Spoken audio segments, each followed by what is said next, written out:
back fully. Got all that sorted out.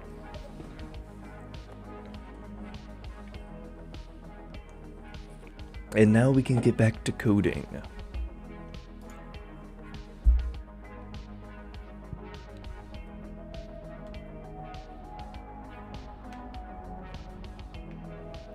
So where were we? Right. Get template instance and accept arguments. Brane parser.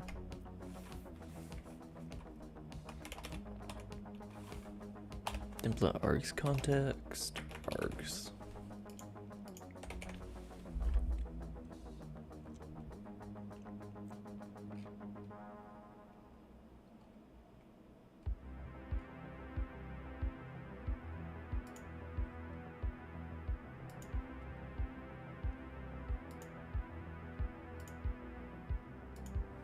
And then here in populate, we just pass in the args.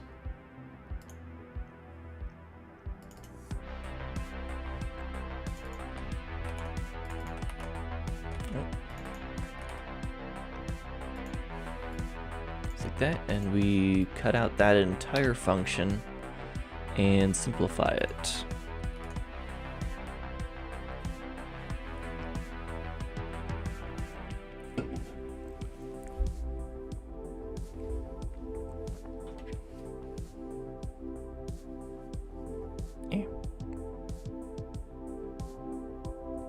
See, what is a good color that goes well? And I'm going total ADHD brain.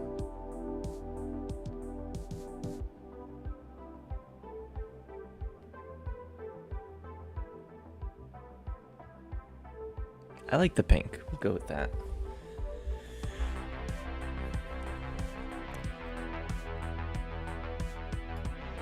So now instead of...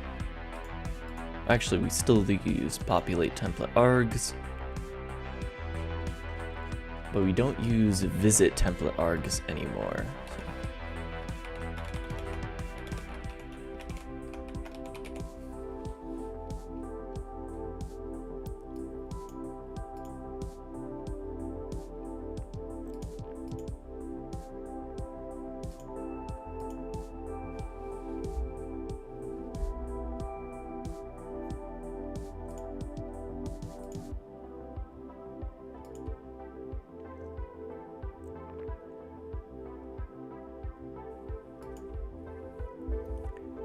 Go through every single template argument. If it is a pack argument,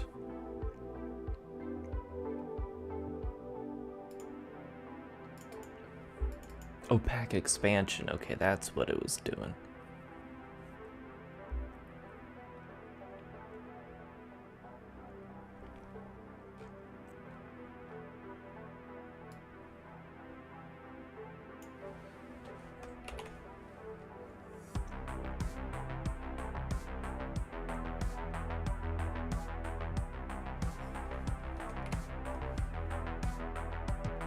We might actually keep this and just call it somewhere else.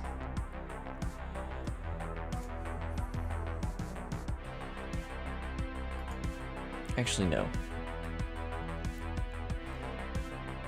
We're gonna throw this into populate template arguments.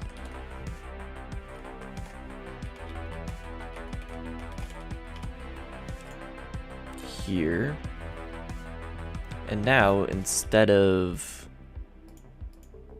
checking the type, instead we're going to use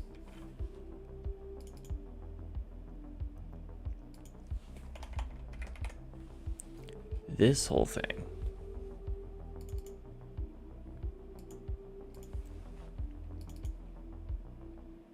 Okay, so template args.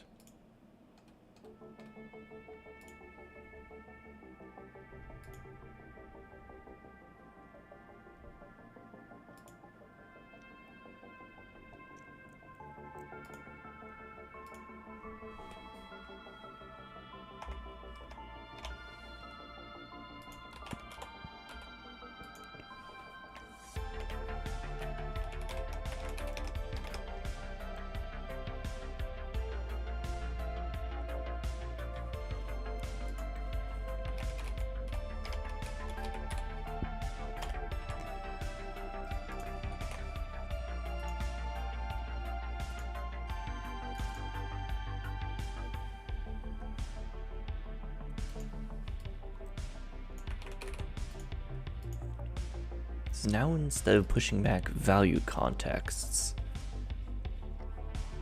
instead we have to merge these two loops.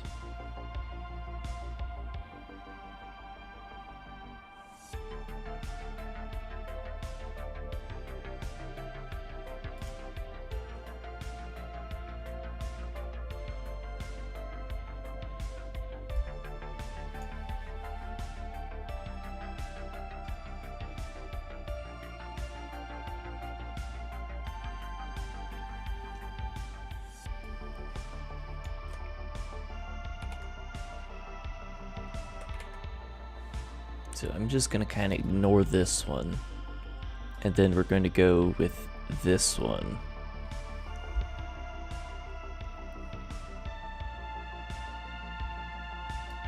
So we're iterating through argument definitions. So if this argdef type is a type def,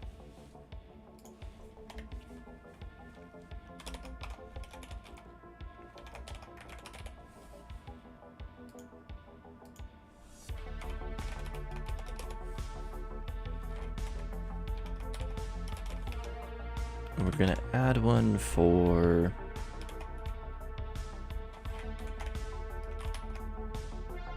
a value.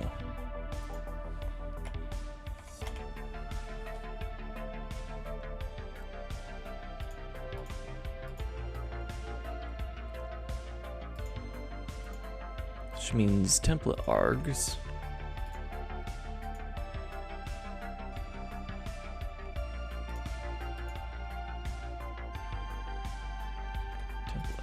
context. Okay, so this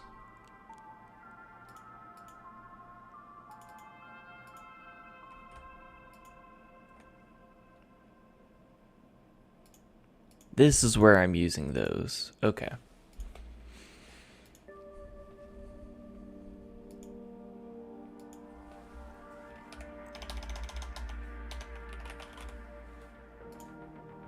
Call this value arg context.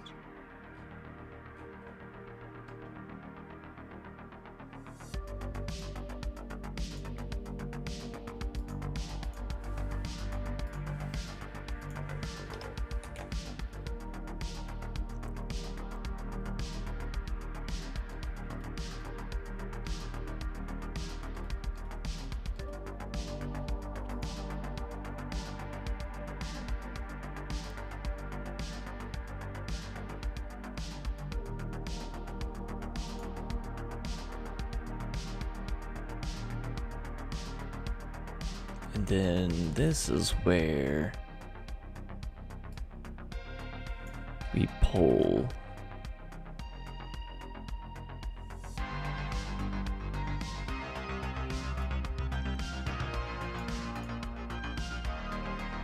this whole thing, I believe. Oh. I did not like that. But I did like that.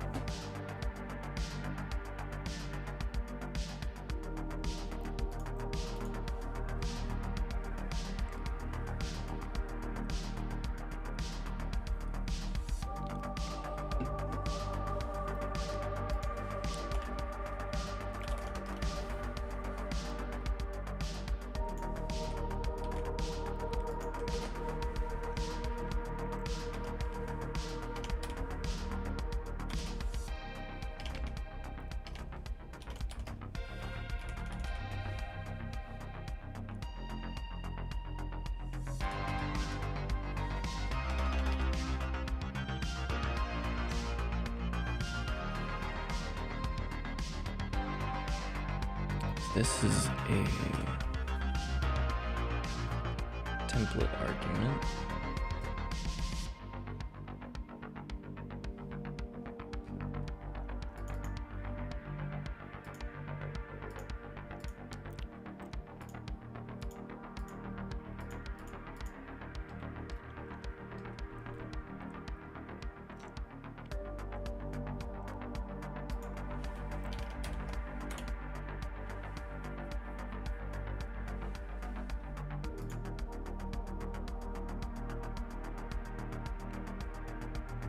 Template arg context. Template arg. Oh, right, because they have the different things. So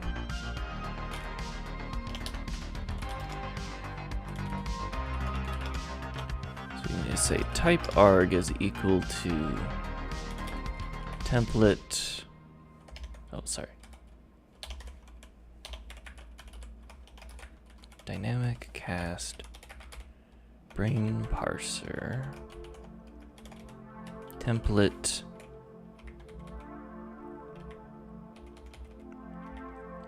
type arg context arg plus plus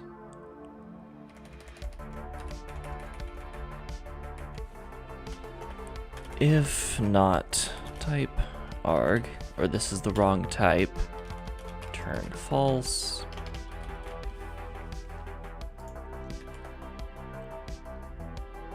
And then instead of visiting that,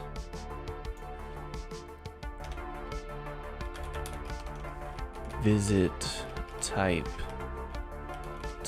arg t.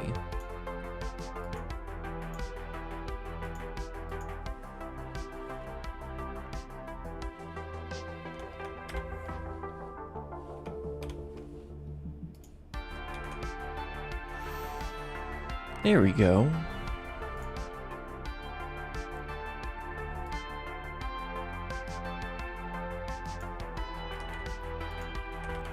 Then here we'll do something similar. Template expression arg context.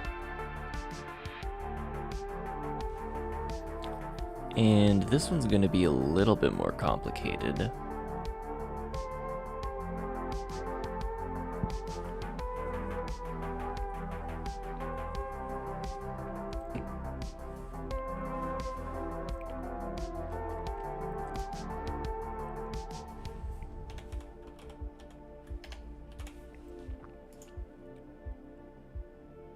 We need to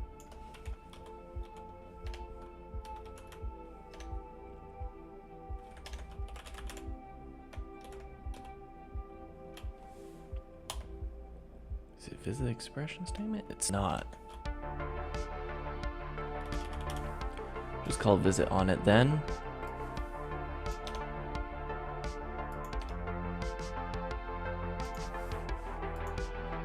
And we don't want this to be a typedef arg, we want this to be a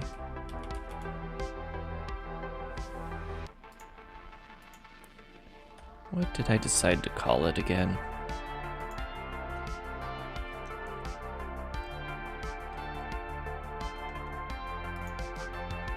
I decided to call it a value arg context.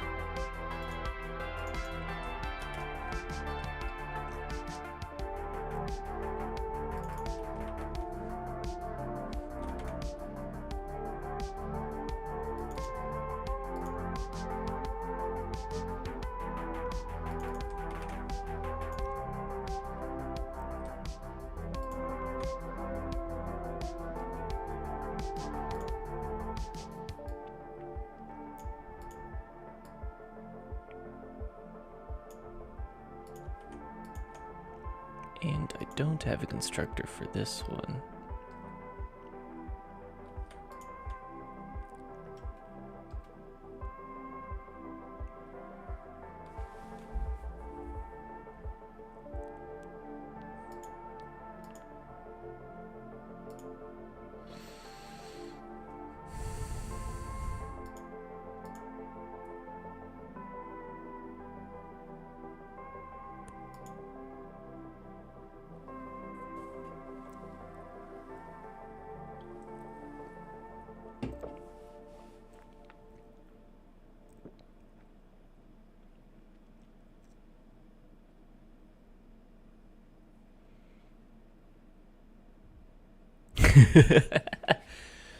So it turns out it was just friends from out of town who showed up unannounced wasn't actually D&D, but one of the people there was somebody who would be at D&D later today. So it's like this whole thing. But yes, we are back now.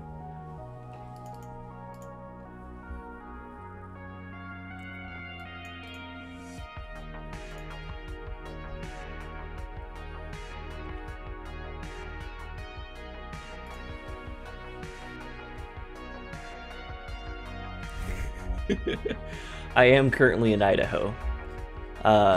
Though I grew up in Florida, and I much prefer to be Florida man than Idaho resident. It's like, unfortunately, I am currently Idahoan.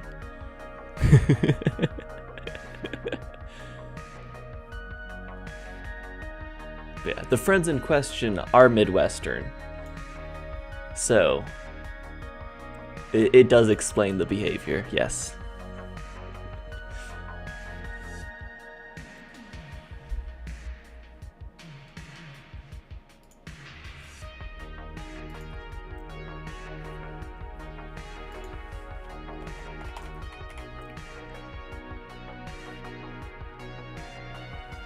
So what we must attempt to do here...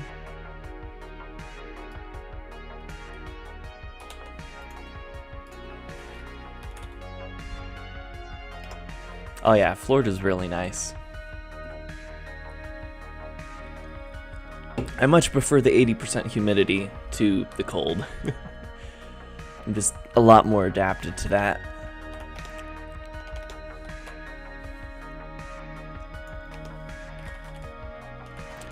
I've been to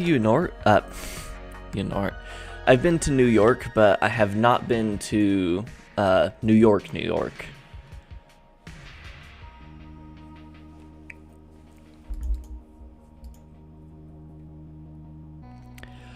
You know, that is an amazing question.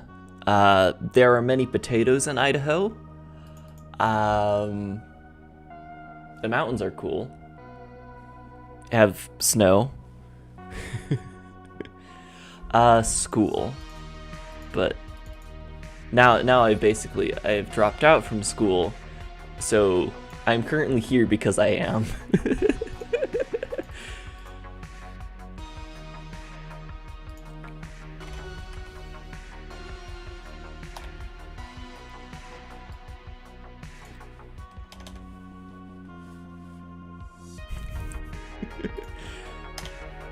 See, I went through this whole thing of like making friends here, and now I have like a friend group here.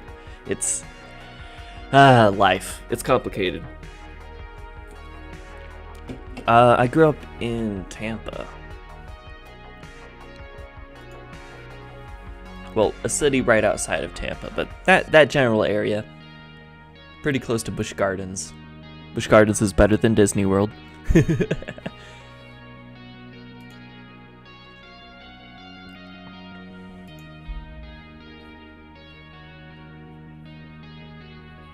Nice. Good luck with that traffic. I've been hearing from my parents that the traffic has been getting worse in Tampa, but in Orlando it must be absolutely terrible.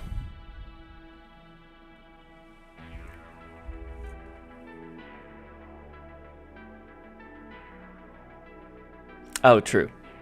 This is true.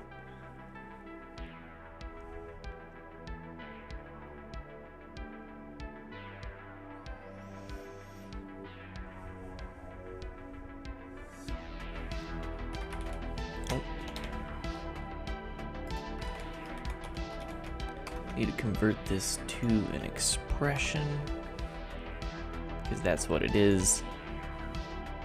Then we get our expression context.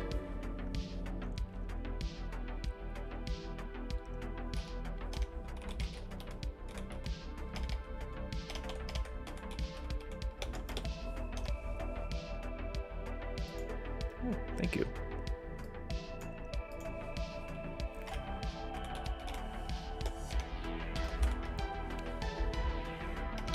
So now we have this expression.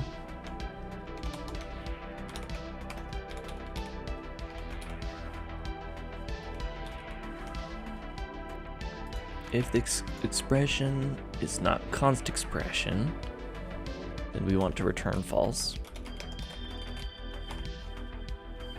Otherwise,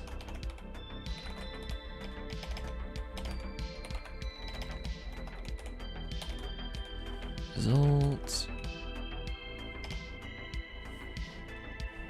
script context? No. Where did I put the evaluator? I put it in.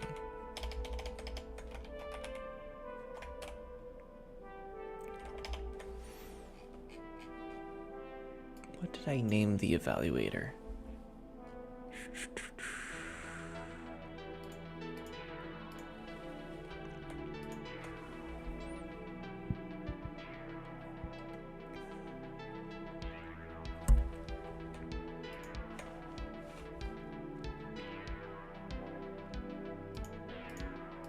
Okay, so I just don't have any references to it.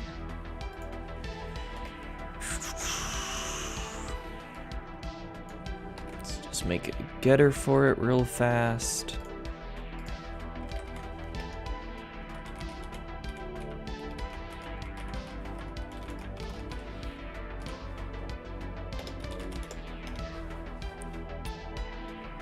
All right, let me check this.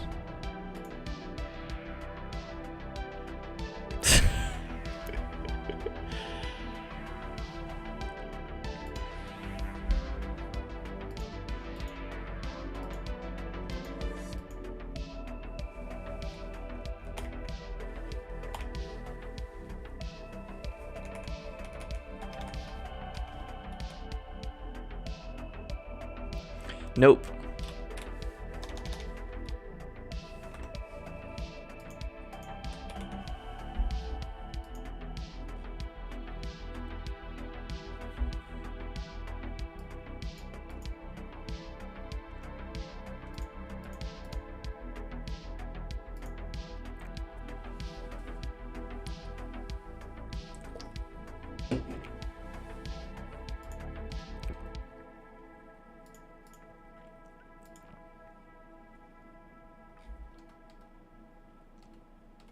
And we go back to here.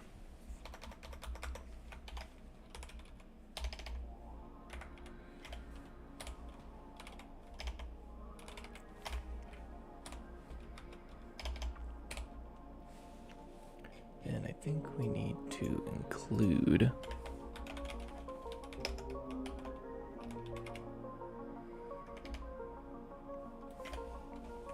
the const expression evaluator.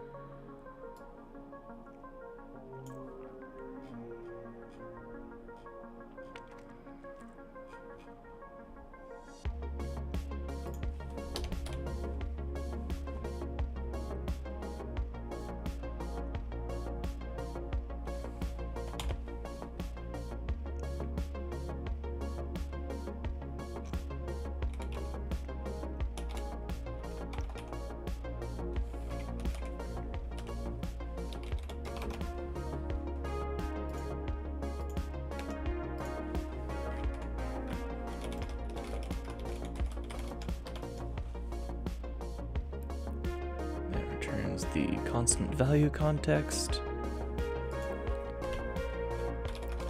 If no const result return false.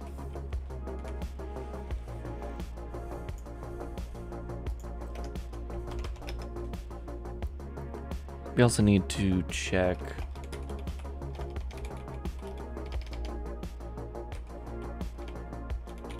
so if there are errors in this, const expression should return false. However, we want to just be really careful here.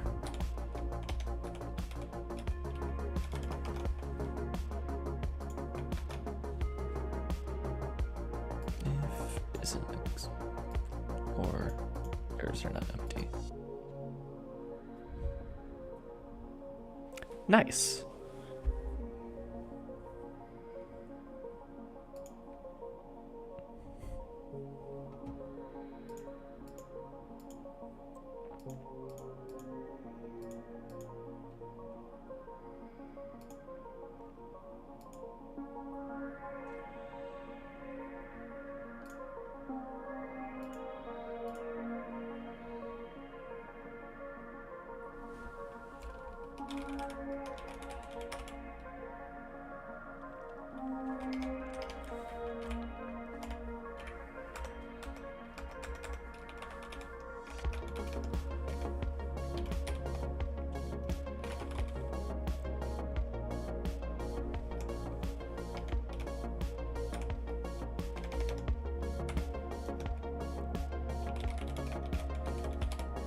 go.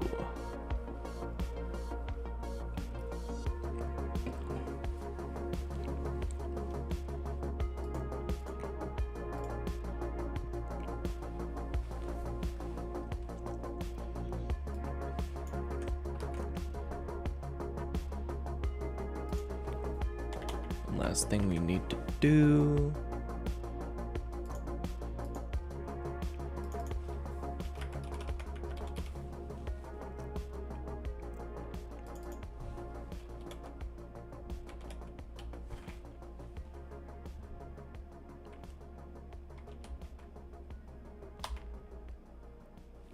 It's template args context.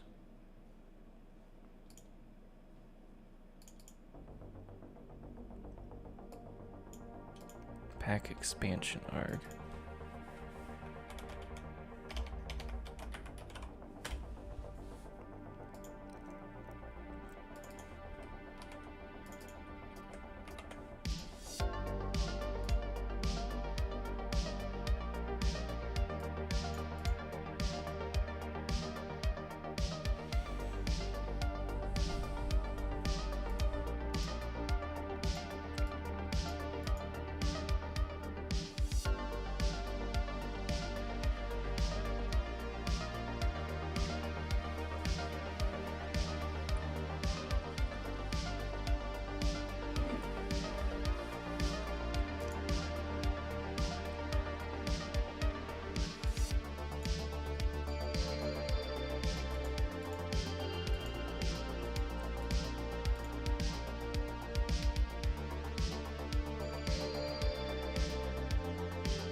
Okay.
So I think I need to go back to what I was planning on doing before.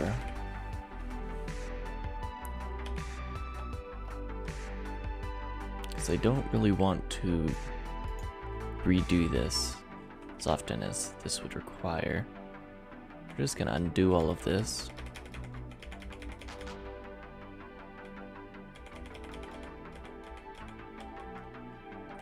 And of course my undo doesn't go back far enough to undo all of it.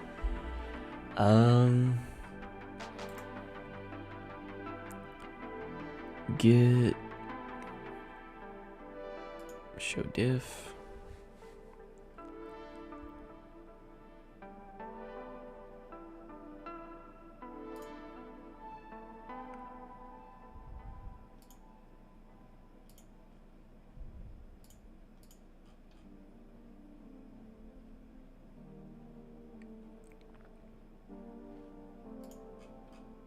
Just gonna kind of revert all of that. Now, where is... Actually, I need to do it on this one. Visit template args. Cannot find declaration to go to.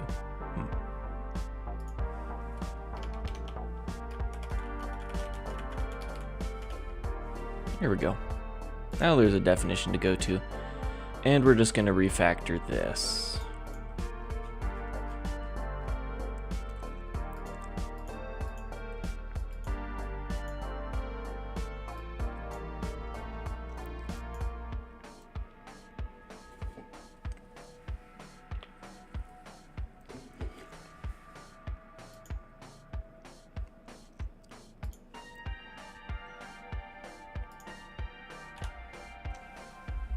So now,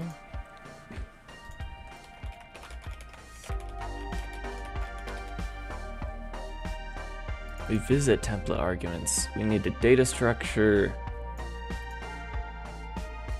to return instead of just a vector. So,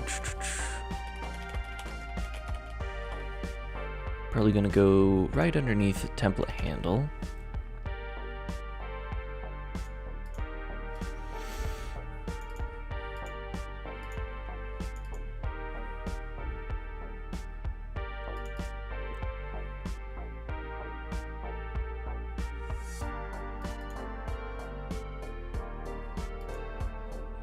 So we're using this for those template args. What do we use for... Ah.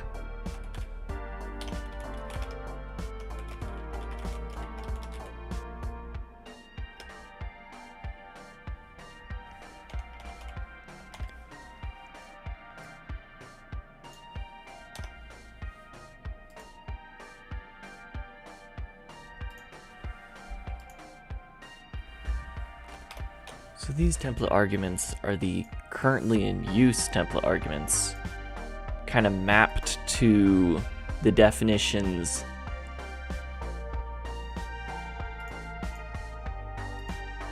of the currently evaluated template.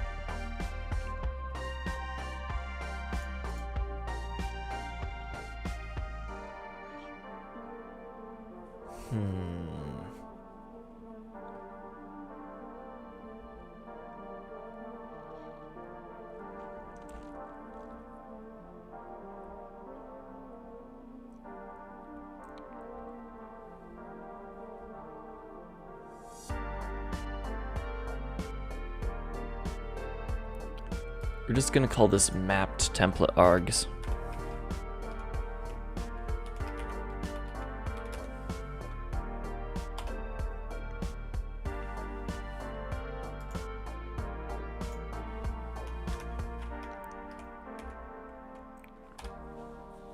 And this is fine for now.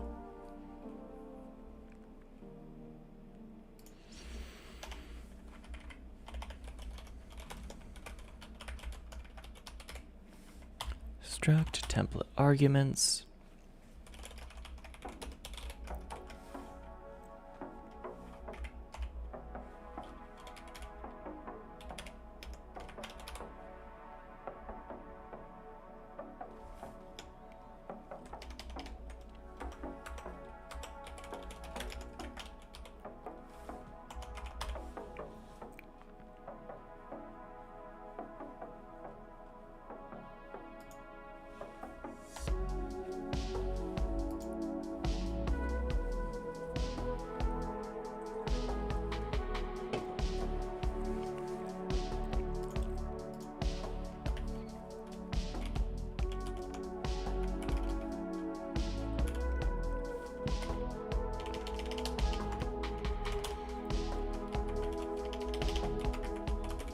We have value and type.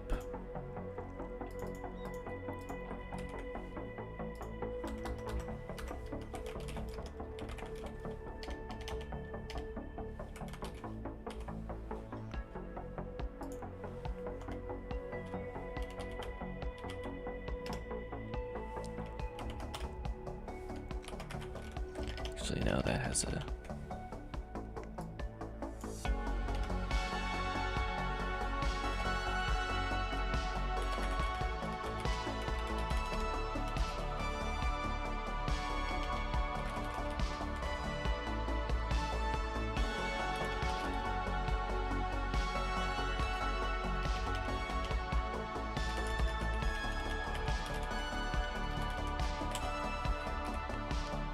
unique pointer to a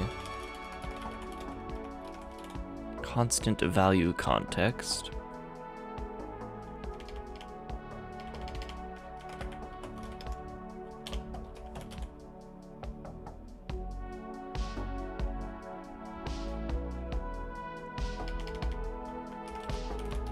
Context. Oh. Thanks for the follow, Yoshi boy. It is appreciated.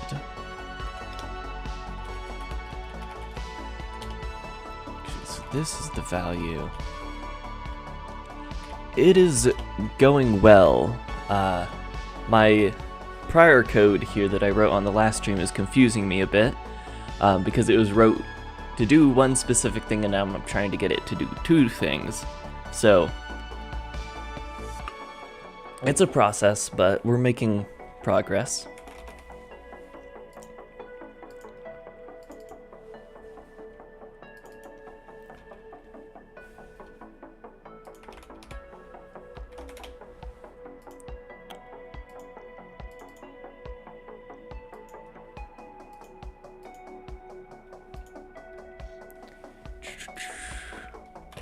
type ID, that's right. That's how we can differentiate these instead of just having... Okay, which type are we talking about? Are we talking about what type this arg is? Or we're talking about the enum type. What type are we talking about?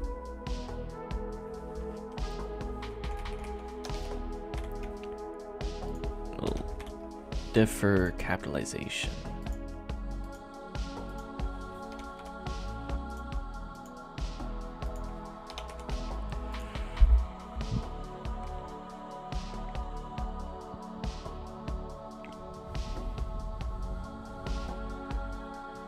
Nice. I don't think I've heard of DocuSource.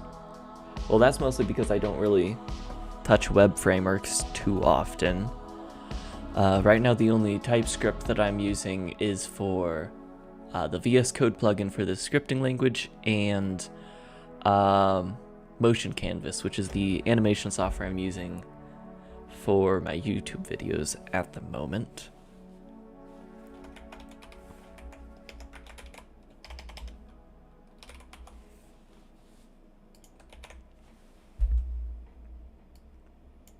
I think this is what we'll want to return from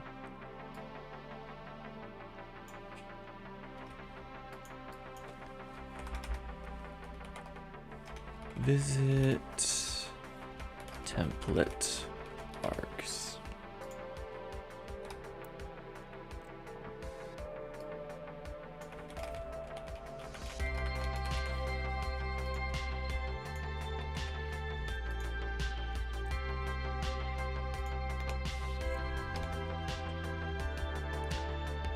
This one's value context, so we'll want to value, null pointer, and then template args. And this is a type ID.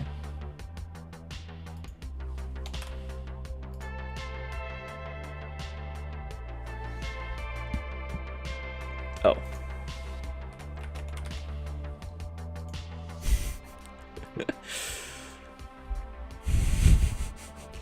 Alright, how do we... I'm just going to create an add function that does it.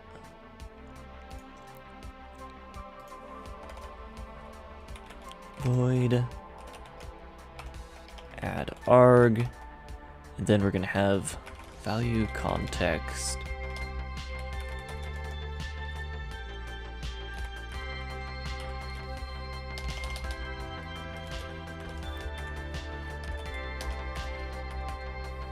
Like that, and this will args.push back.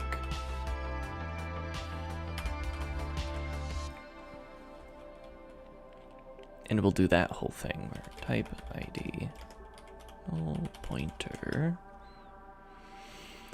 and then type ID.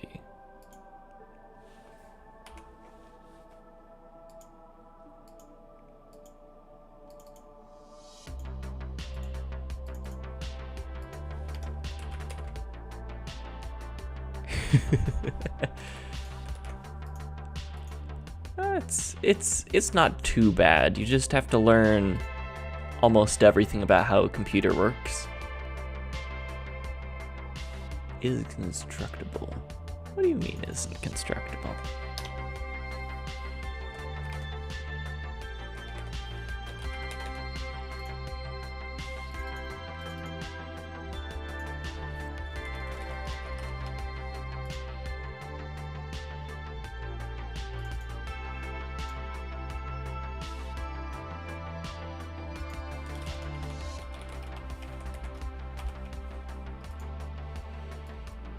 Right, and now we'll create a second one for adding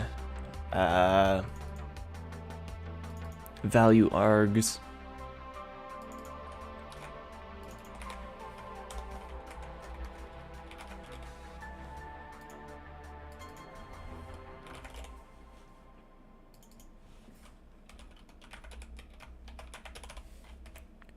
This one let's in place back.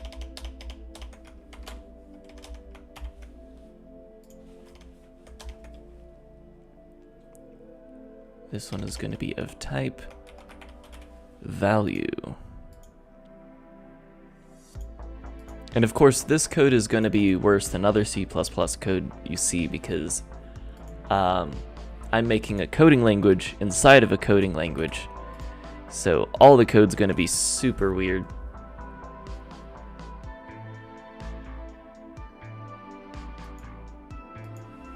Okay, fine. Well, standard unique pointer.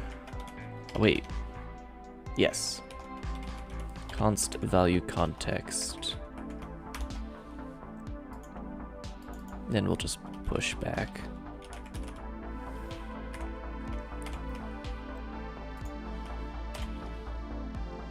Like that. Alright, cool. Now, oh come on. Dude, the requirement is constructible. Value.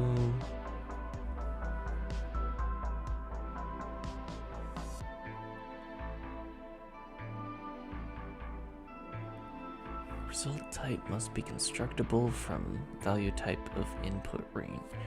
Oh, is it because I'm instantiating it somewhere and it just doesn't like it? It probably is.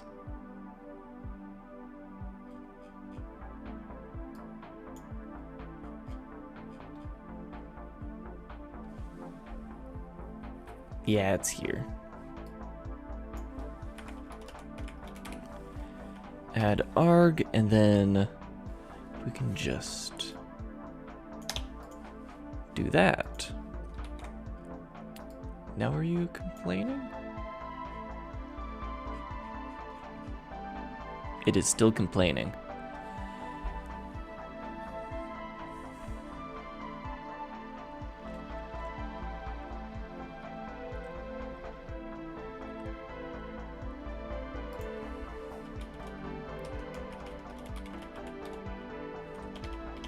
Actually, I can't unique pointer that because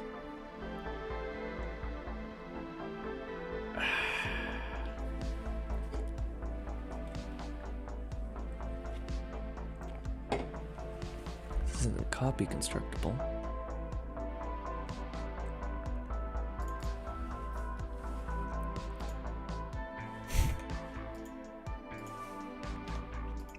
But does it work if I say in place back? It doesn't. So we're not going to in place back.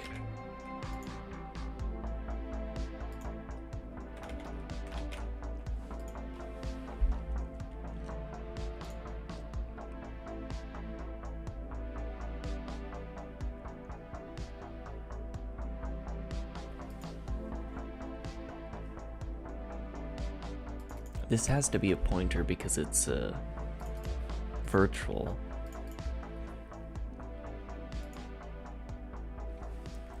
Let's just create a copy constructor for it. Arg.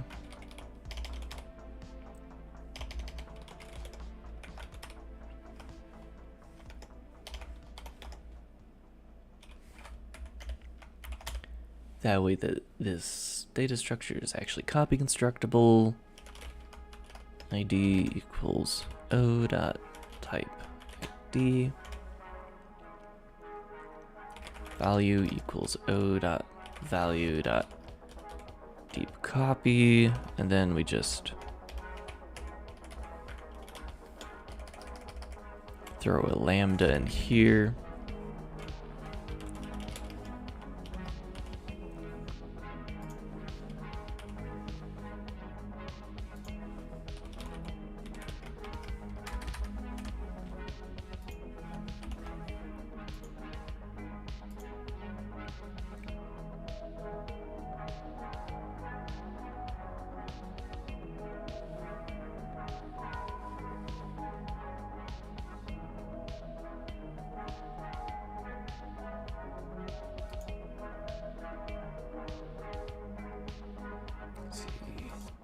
Oh, right.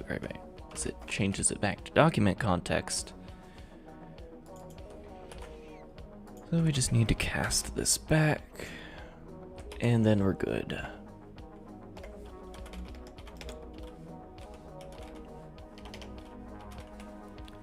go. Now it won't complain about copying anymore. Ooh, there we go.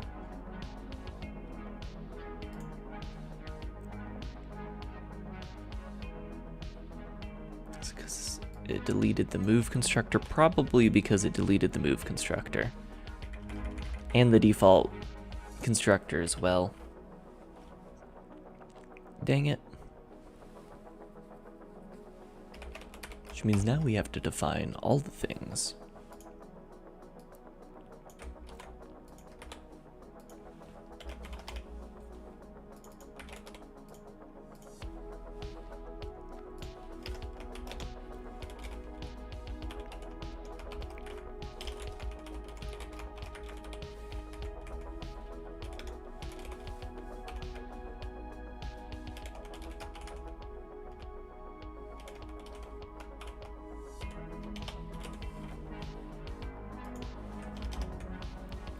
So now we have that constructor, as well as we'll just create the other constructor as well, where we pass in a pointer, and instead of type ID, we set value to arg. We don't need to move it because it's just a pointer.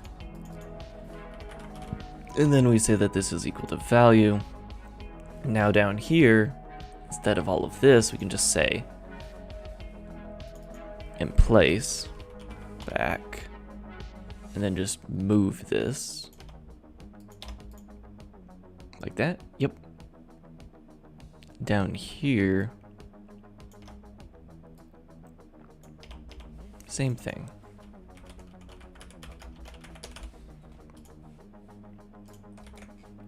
I did not want to have to write all that usability stuff for this, but hey, it works.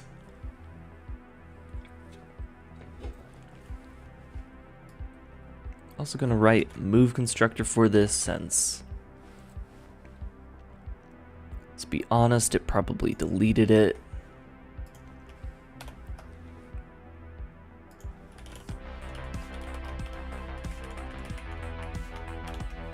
And we want our stuff to be able to be fast.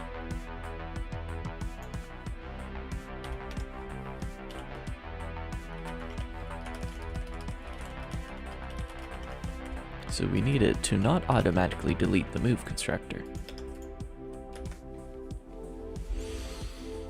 There we go. So now back down wherever we were working on stuff. Ah, here we are. Args, add arg. Just like that.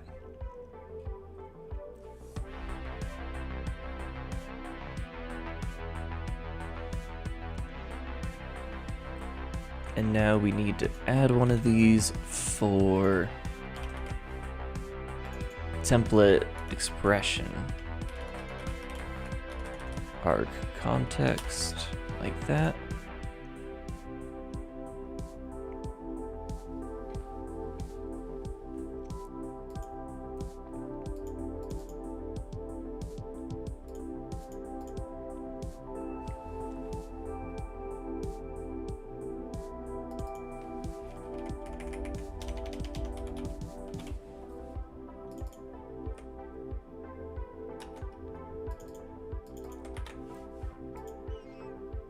And what we want to do here is not any of that.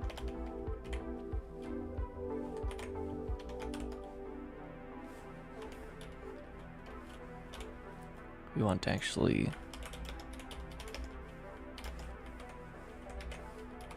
visit this expression, so we parse out everything that happens there. We want this as an expression.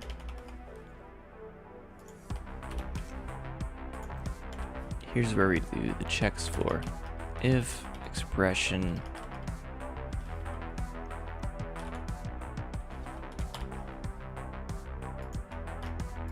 is not a constant expression,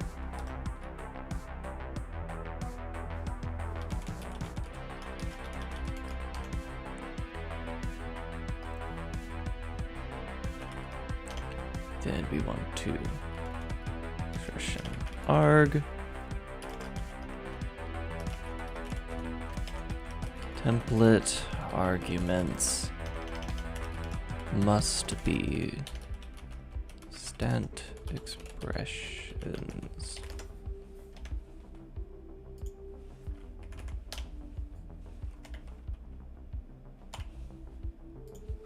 Just like that.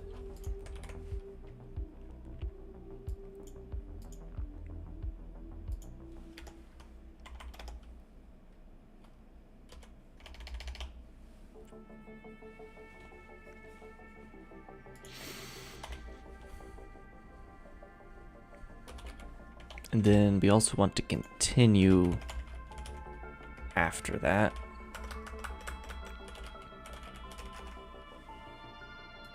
Because what comes next, analyzer, constant expression evaluator. Come on, I included the thing for this. I guess I undid including it.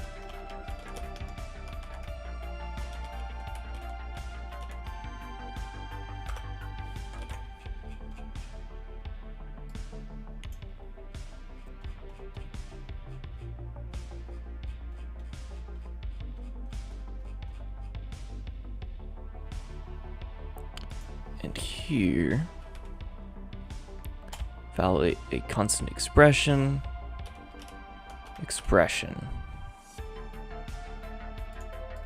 dot get, because it's a constant pointer.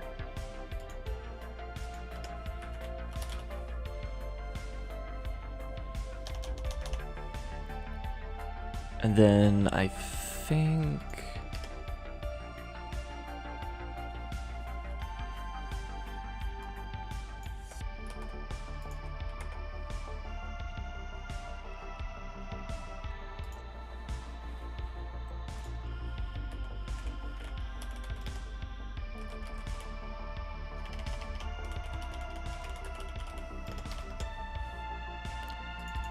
you also want to check if this is null pointer or not. It shouldn't ever be null pointer, but we'll just check it.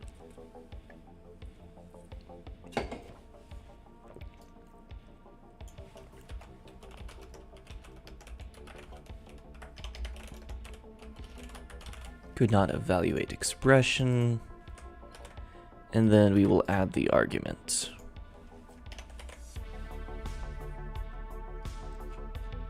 So that takes care of adding the arguments. Now we just have to deal with actually using them.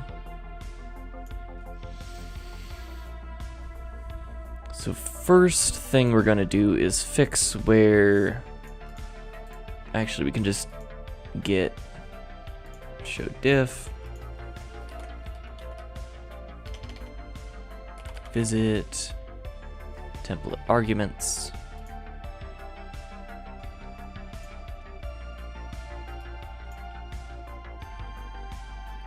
and then edit this. So instead of a list of value context, this is template arguments. And then we actually want to refactor this so that instead of a vector,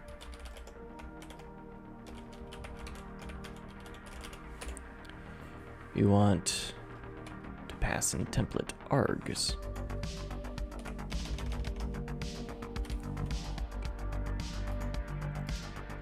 Like that.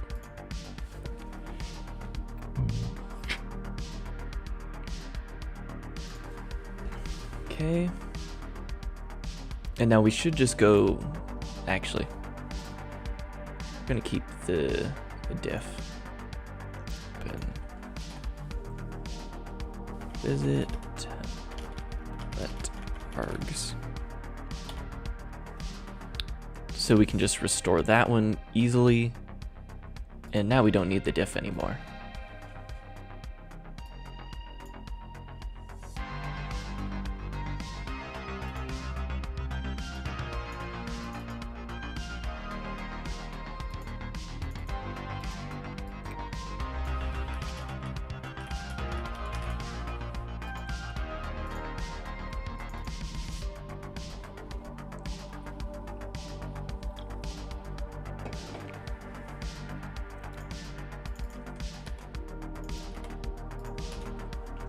And yes, I know it's a cast, so I don't technically need to do that. No, I'm not going to tidy that. I like having stuff not be optimized out of me seeing it. Now I believe the only error left is here.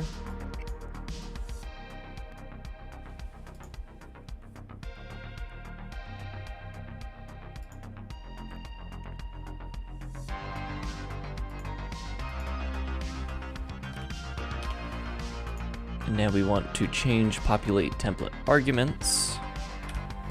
Refactor that.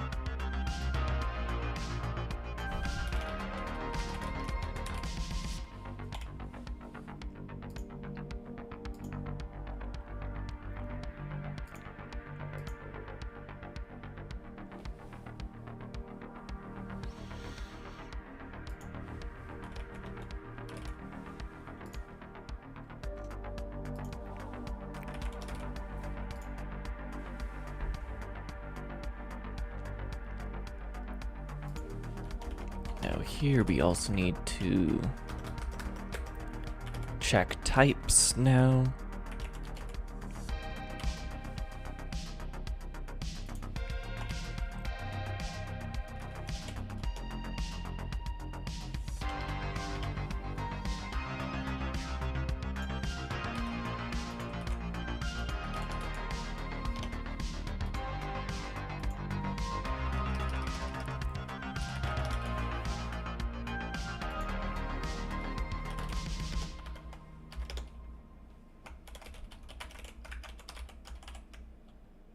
And we want this to be a type ID. Actually, type def. Type def is what we're using, not type ID. That's why it was feeling so weird when I was writing it. Template args type ID. Okay. We're gonna go up here. It's a type def, not type ID.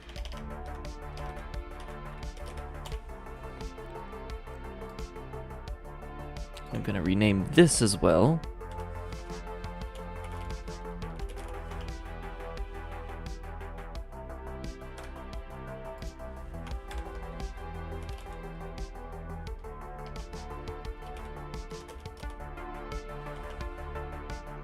What do you mean it's not valid?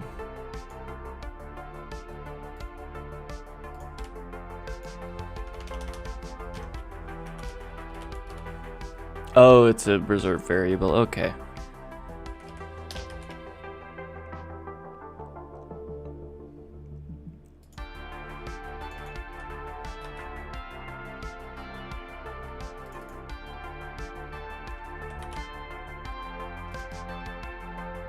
Just do that.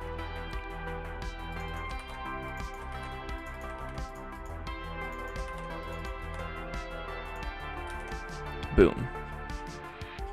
It now makes a lot more sense.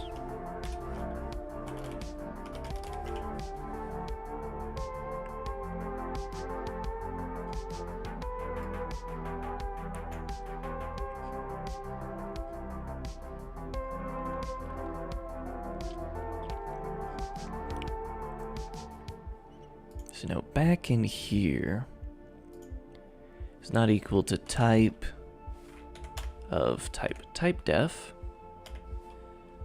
then, well, we just want to return false because it doesn't match up anymore.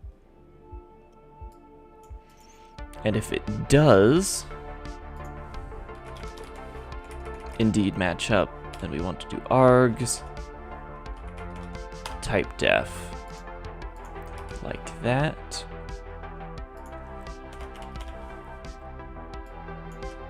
And then we actually want to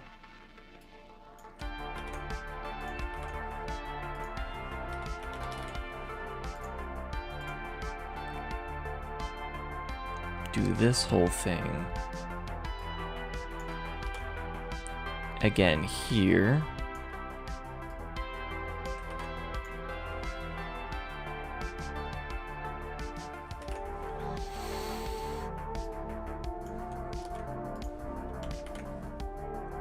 And now add one for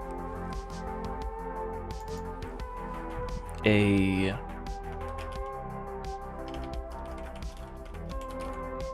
value art context.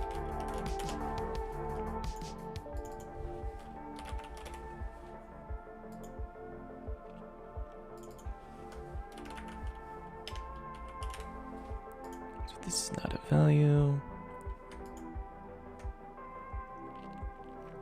That's right, I don't have a constructor for it.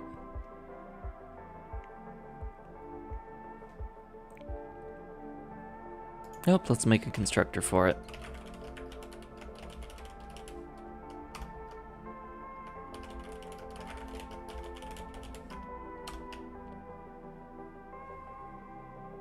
Well, since it's a unique pointer, let's just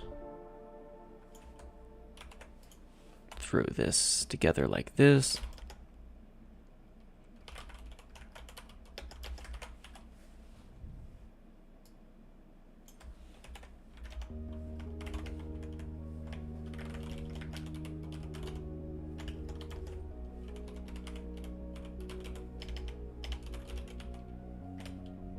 Identifier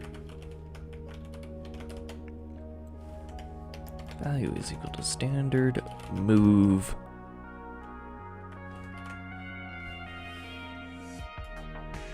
that value. Do we want to move it? We shouldn't move this, because if this template def fails, then we want to do it again. So we're gonna have to pull out the old deep copy.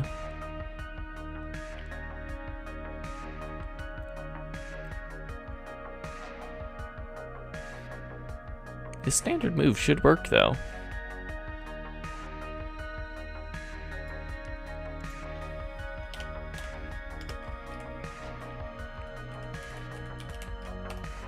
Instead, we'll make a copy of this.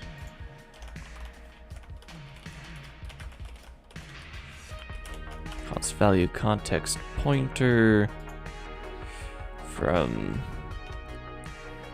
this dot deep copy.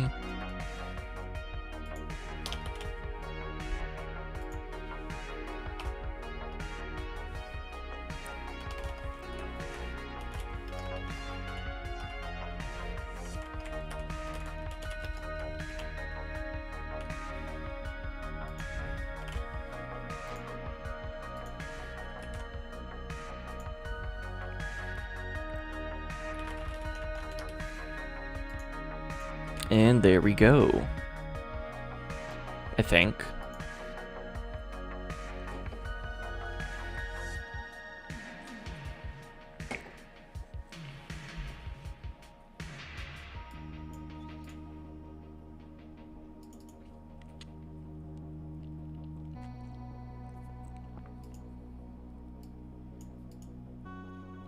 Now we just have to make a way to use it.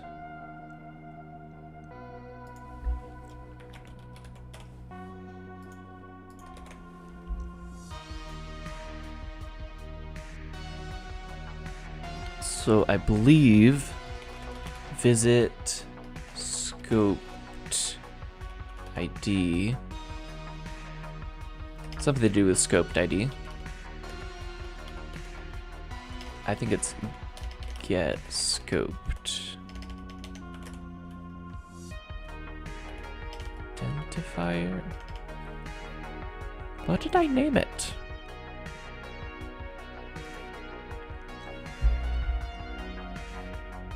Okay, here it is.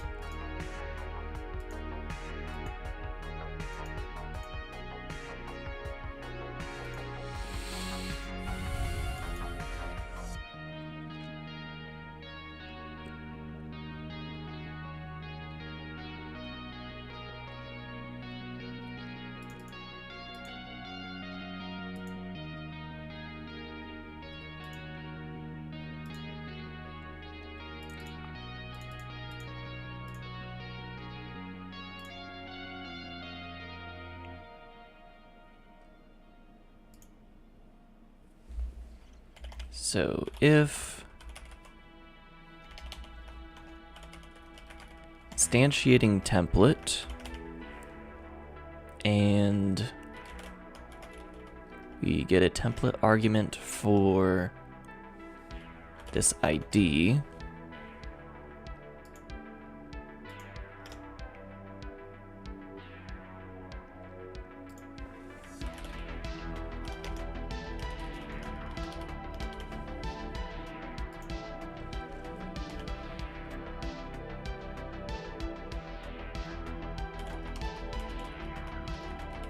We're just gonna scope. It is fine.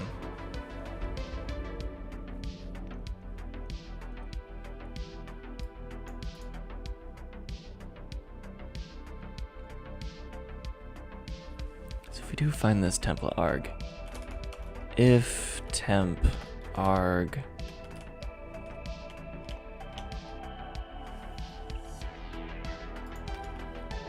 and temp arg dot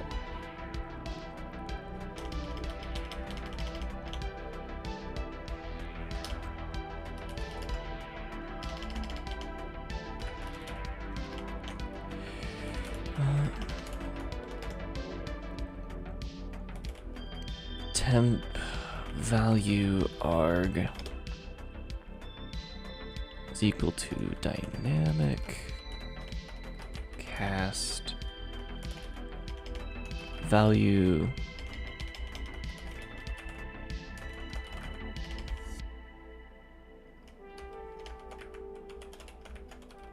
template value arg expression.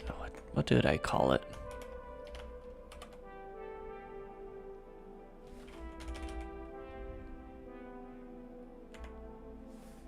They call it value arg context. Is this the correct thing? It is the correct thing. Temp arg. So this will check both if it's a null pointer and if we can cast it.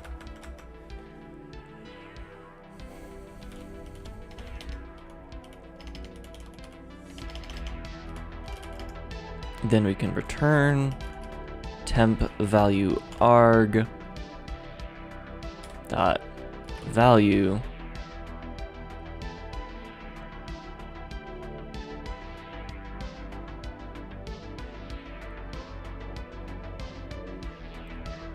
Do you want to deep copy this?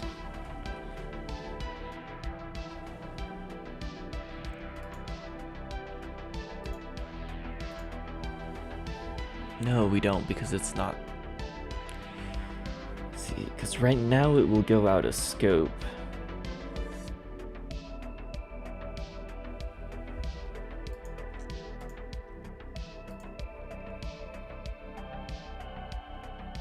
Now we're getting identifier context. So how do we stop this from going out of scope?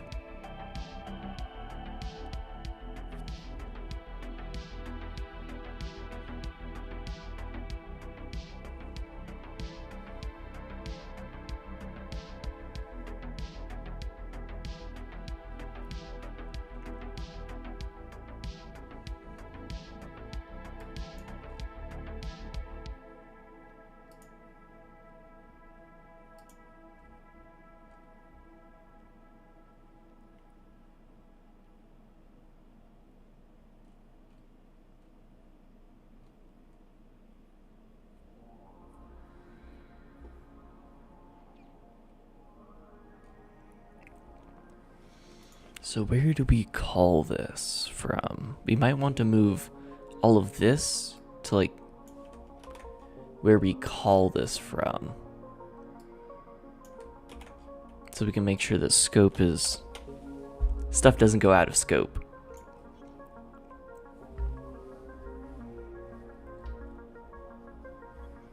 So we call it from, well, we call it from itself because it's recursive. Get last scoped ID.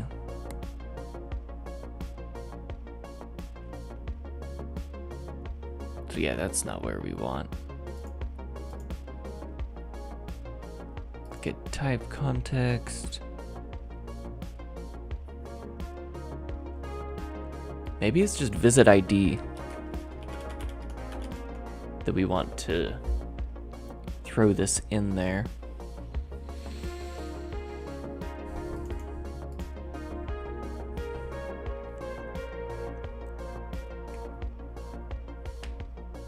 No.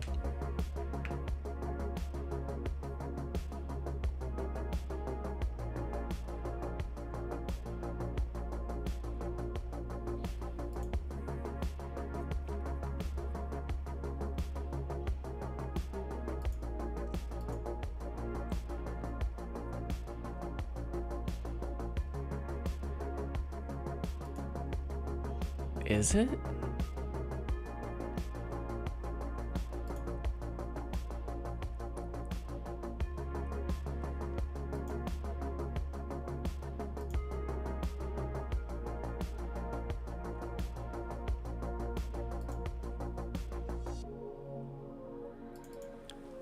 So this is where we do the labeled value reference context.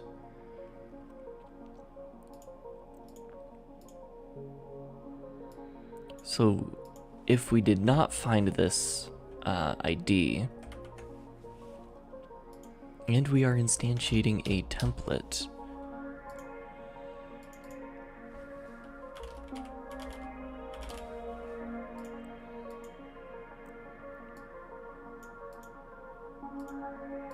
let's check find identifier.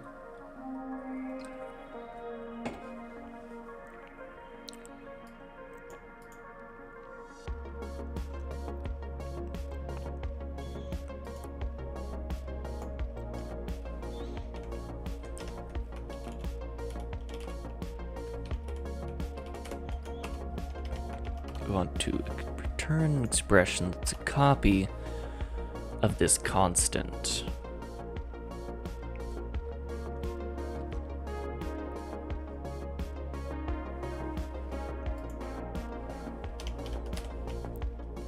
Value, deep copy.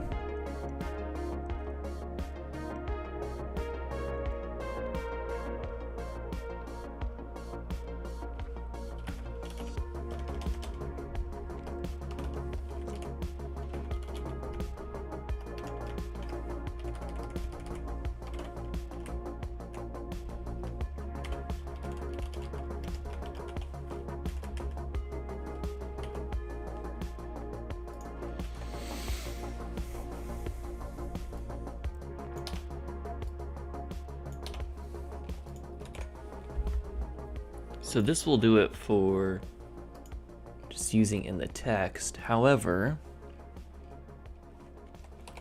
in visit template args, we also want to be able to use it as a template argument.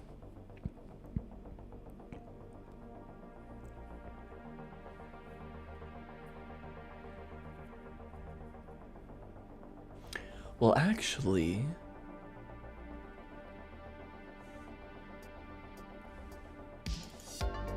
that might have taken care of it, because yeah, expression and visit ID is an expression. So that was it. That's all we need to do. Theoretically, this works now. Let's check it though. So in template text,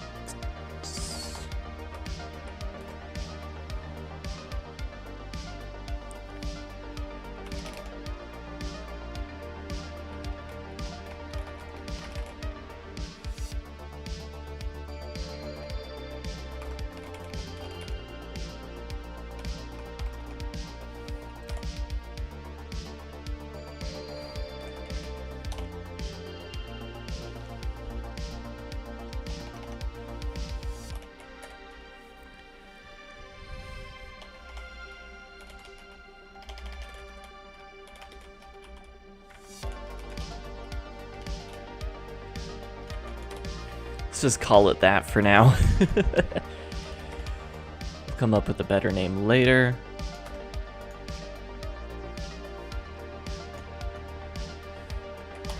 Call this template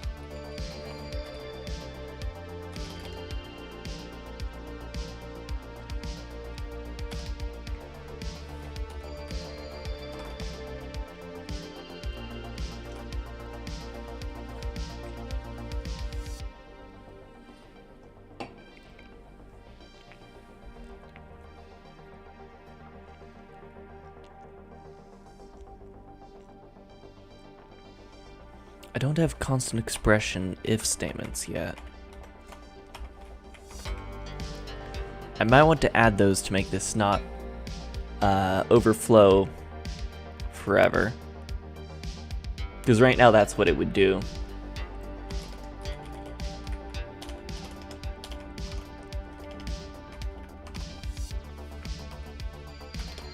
If I is greater than 0,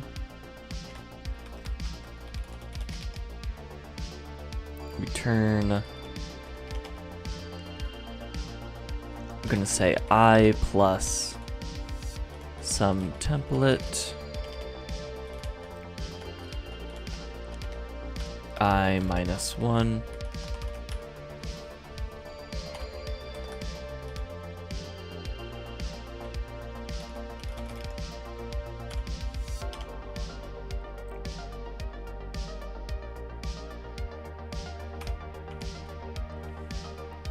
like that. And let's make it so if statements inside templates are just constant expression by default if they can. Visit if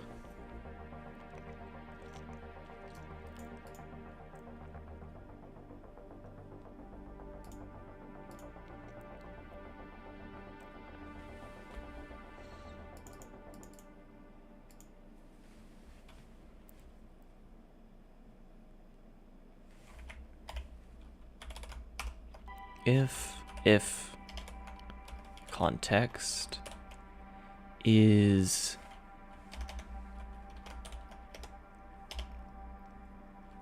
actually if not instantiating template, and if context condition is constant expression, then we'll return that. On the other hand, if both these things are true,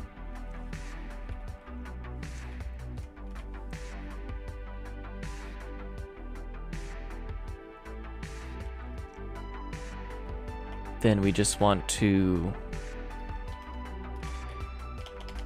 static analyzer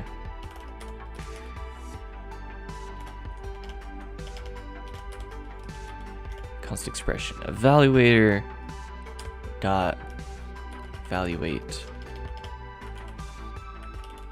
const expression if context. Actually, we don't. We want to do the condition.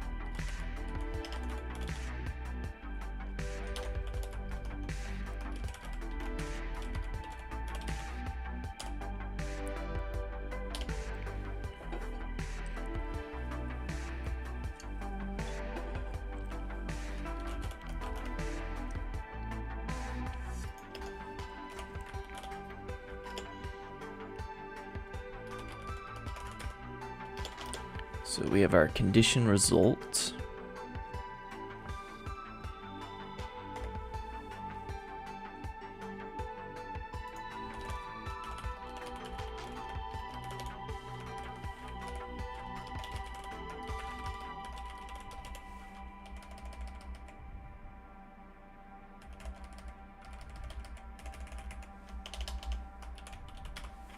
We want this to be a constant Boolean context. And let's dynamic cast this.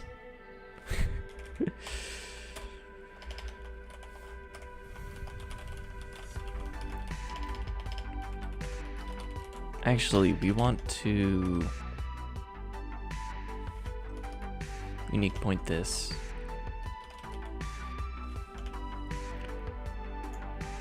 Before that, we don't want memory leaks. Well, it would still error out, but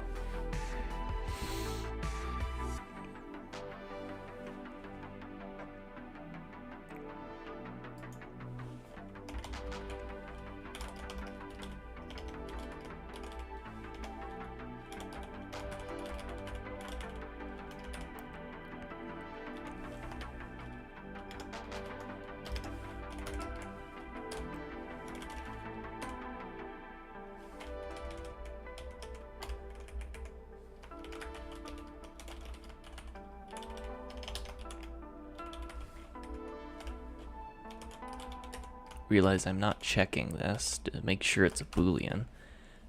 That's pretty important.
We want this to be ors, not ands.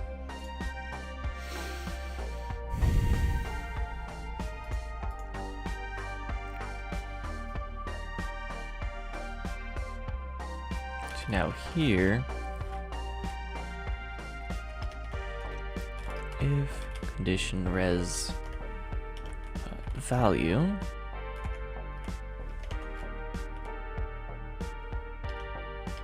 oh.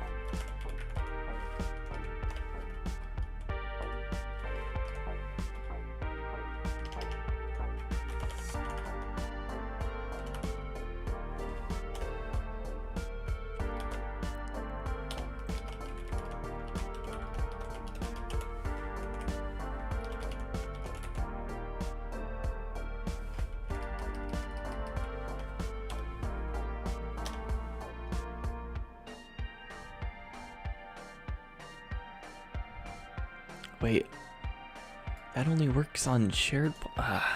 Forgot about that.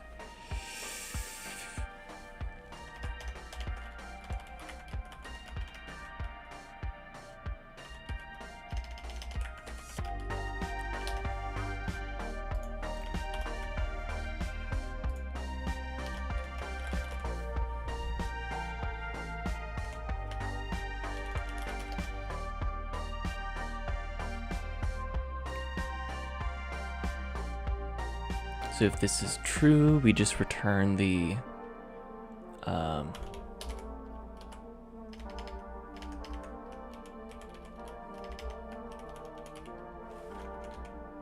return statement if context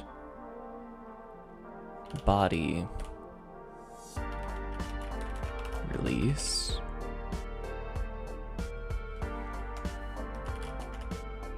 Otherwise,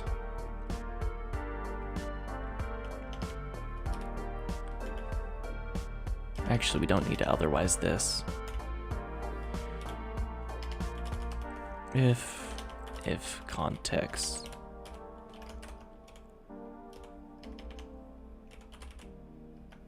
if there is an else body, then we'll return the else body. Otherwise, we'll just return an empty statement list. I'm not sure what I named it.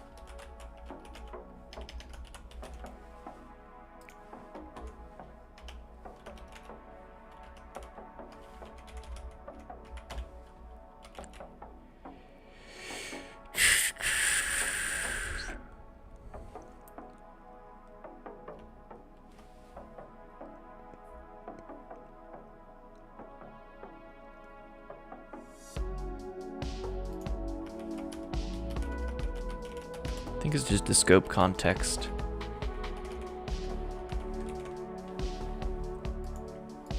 Empty scope context, so nothing happens.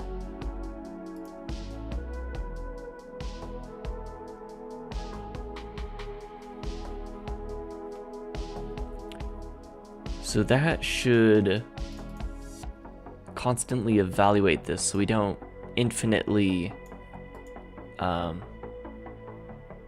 Wait a second. We're still visiting it. So it would still keep evaluating them. So this whole check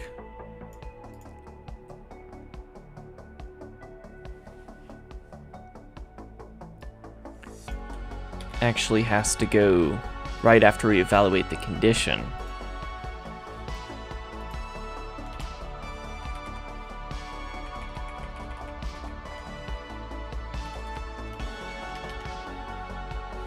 So if we are instantiating, we have to put this all into an if statement.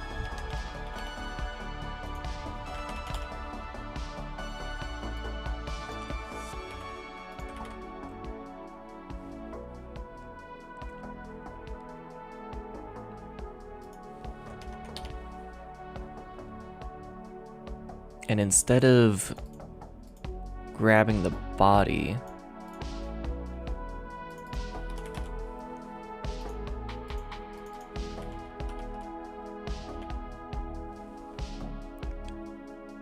it's LSOP.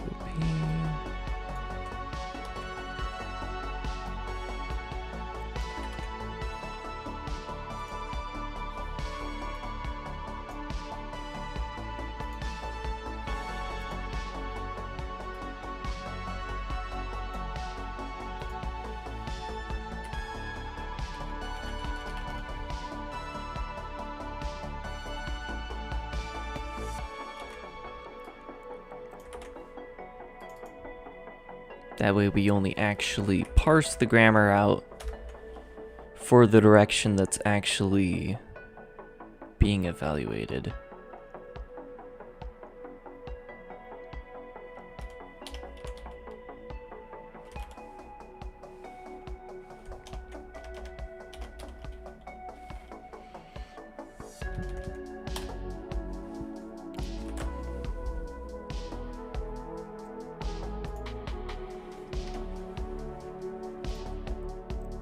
So that way we don't recursively just infinitely generate templates.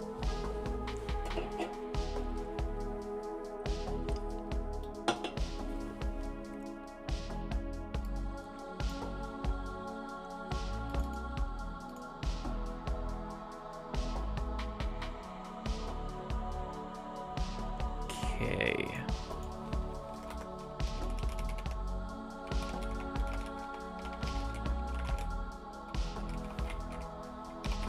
Now I know this isn't summing a value. This is like, I can't remember the math term for this, but it's like 6 plus 5 plus 4 plus 3 plus 2, etc.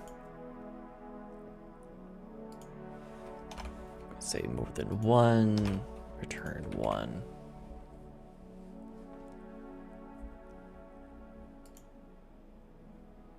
Or we could even return I. Be like super fancy about it. It doesn't matter.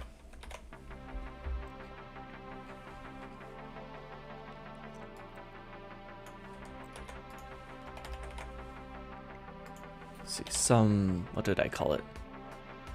Test template expression arguments. And this takes no arguments, only returns an integer.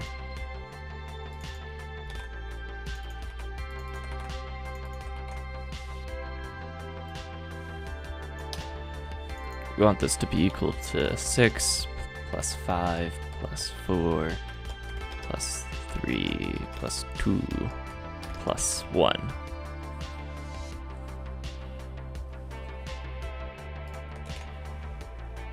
Now I could calculate that all out, but I don't feel like it at the moment.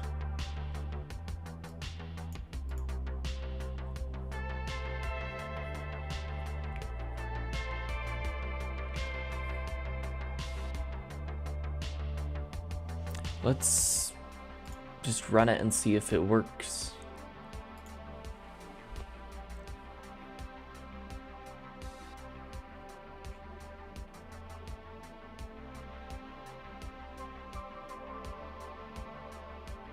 Did it compile? We somehow got it to compile on the first try. That never happens.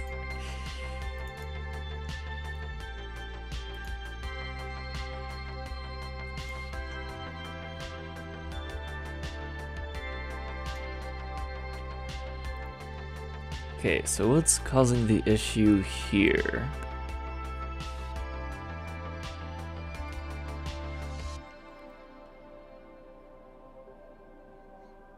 Is this statement as statement? Oh, we want this as an expression, not as a statement. Wait, no. Where are we right now? Function definition. So something here errored out.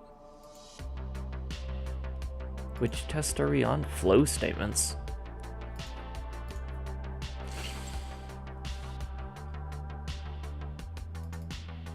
Okay.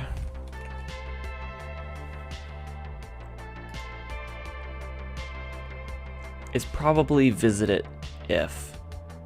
So let's check this statement. Yep, if context. So it's in here that's causing the problem. If instantiating, and this is constant expression, that would cause it.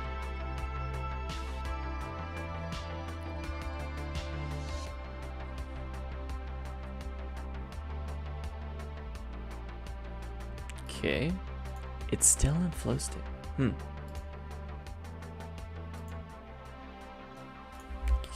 Okay. Let's drop a breakpoint in here and see what's going on.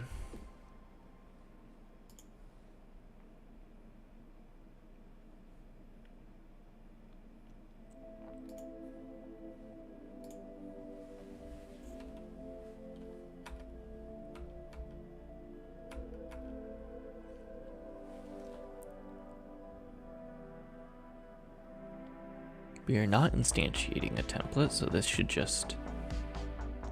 Oh! That would do it. We're just straight up not returning the if context. Speaking of which,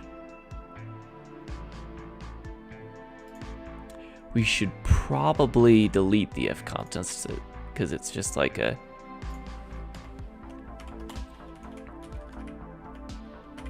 floating pointer right now.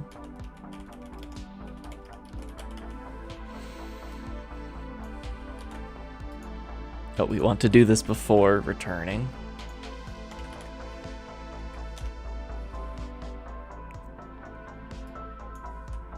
Actually, we might just be able to get away with doing that, since I don't think we reference it after that point, and the only routes are returns.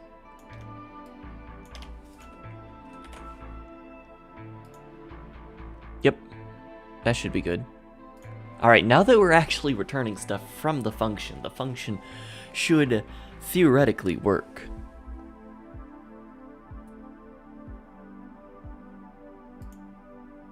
It's still not... Oh, wait.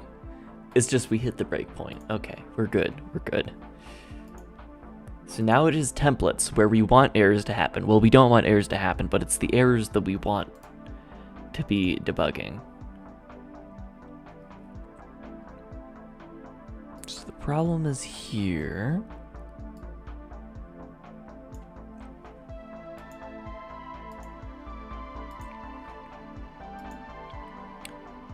So some part of this whole thing is... Oh, yeah, that would do it. If o.value.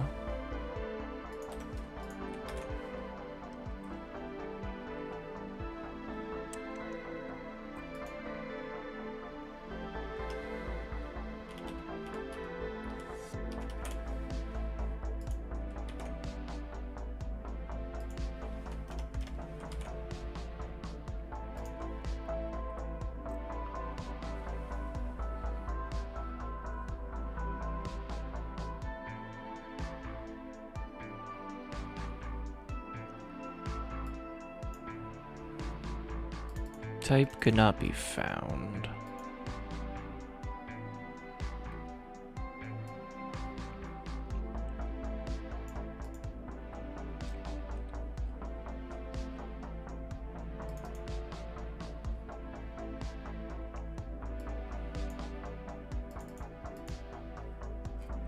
(52 through 53).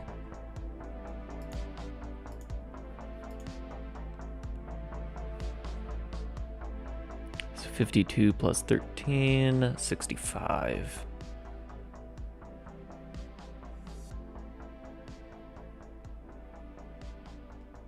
So somewhere like right here. Type could not be found.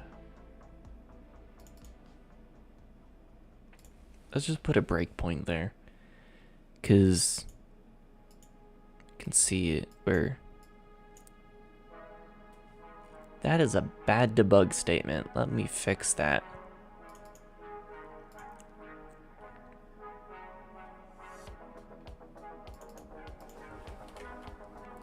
Type could not be.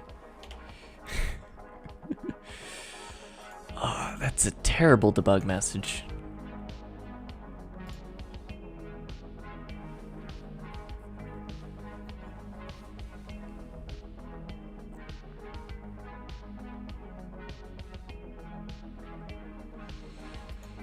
So when we visit type,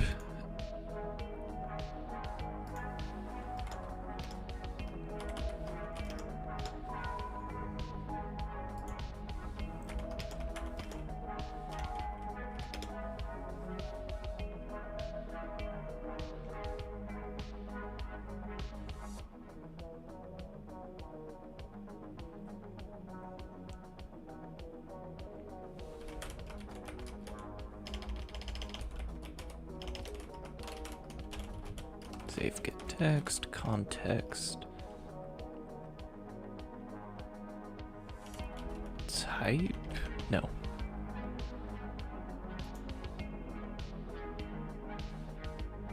It's just context name.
Because yeah, if it's not a native type or a struct, then we didn't find it.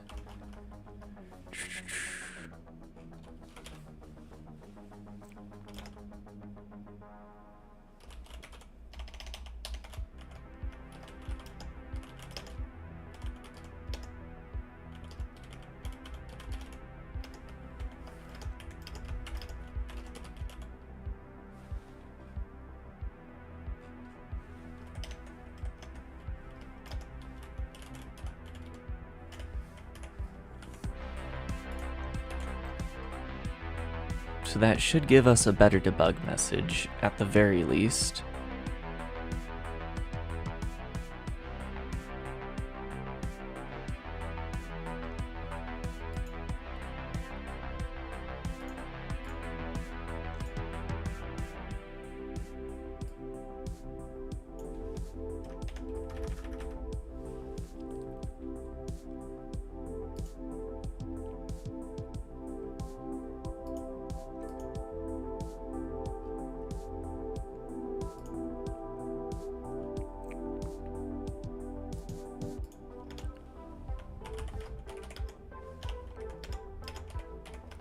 Okay, I know the way that I should get the text for this is just context.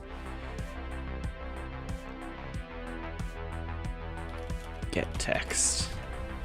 It works.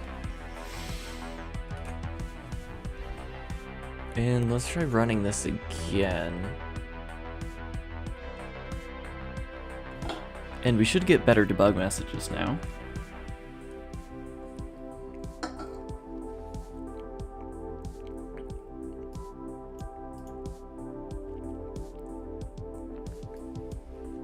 Could not find identifier plus. Type could not be. Okay. There we go. Tells me exactly what the error is. Type. Oh.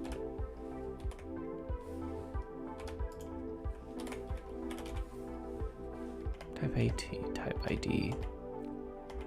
Aha!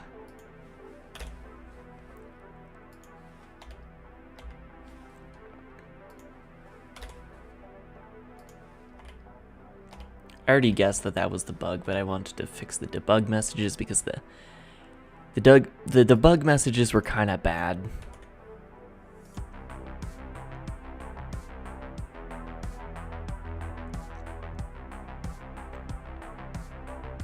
Do not find override a function. Add with arguments integer and integer.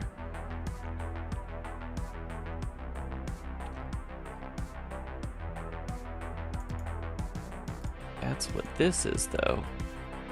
That shouldn't be broken.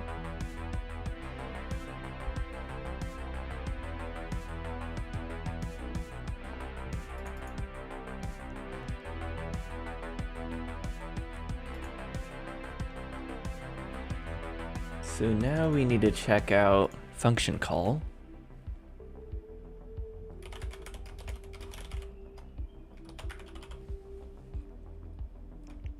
Solve function call.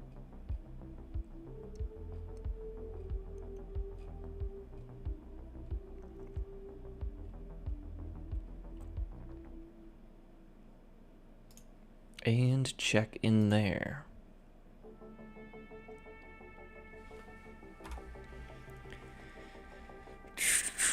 So we grab the name, long ID.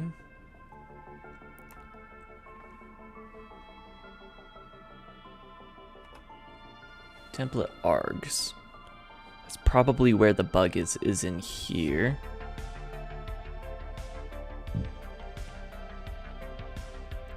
So we take a peek at what's in arguments.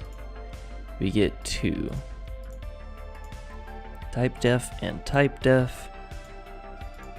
Value is null. This is integer and this is also integer.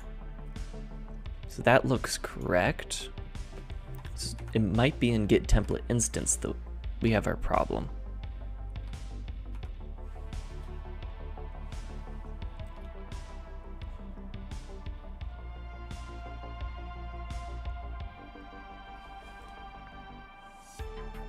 I might have just missed it.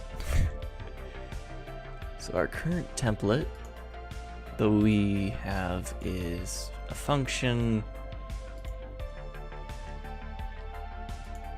with arguments arg1 and okay, this we probably just missed it. Let's step into here.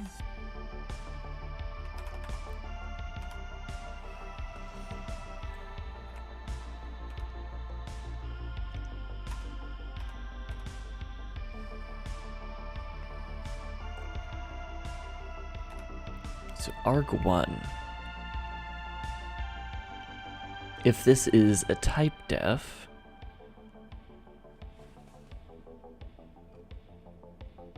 we want this to be if it's a value. That's, yep. If this is type def, if this arg is not typed, wait a second. Okay.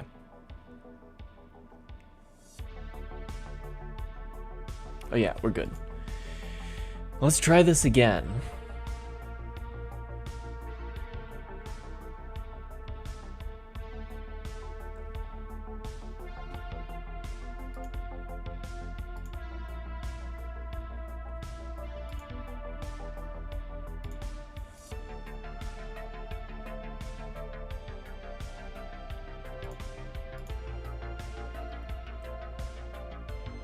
So in this in place here, we're having a problem.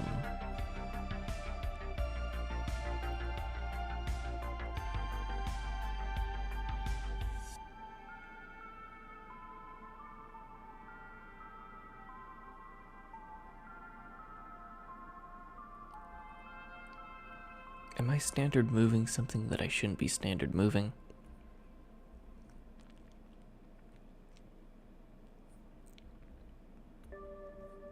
Doing a deep copy there, so that should be fine.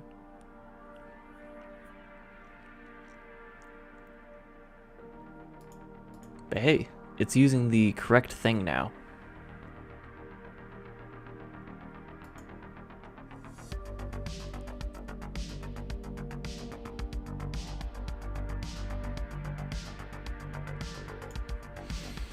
Okay, arg. What's the current value of arg? 2. Oh no.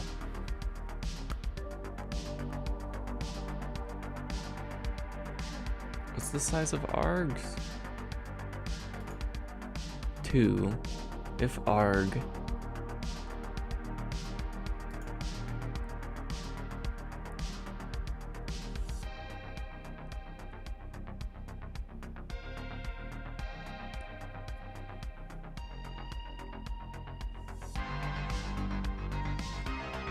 Oh, it's because I... yep, that would do it, I understand my mistake. It's such a basic mistake, too.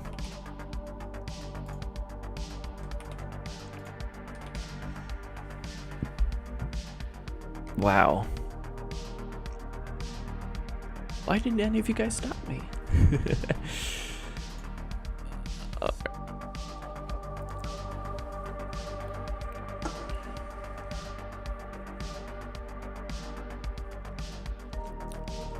Alright, no more no pointer error, I think.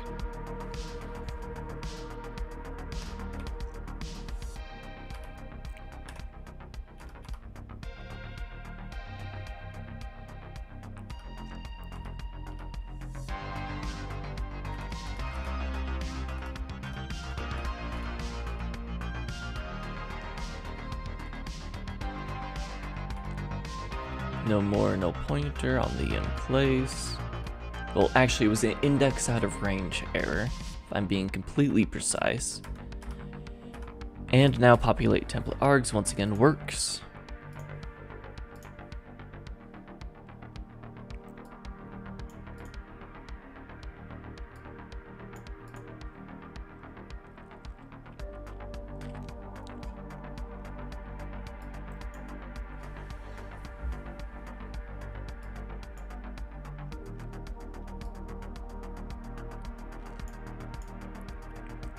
So we now no longer can find, well, couldn't ever, but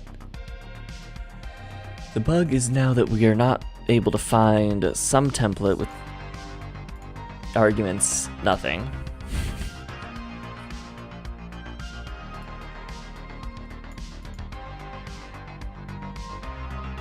Could not evaluate expression.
Actually, we don't want that there because we have ways to...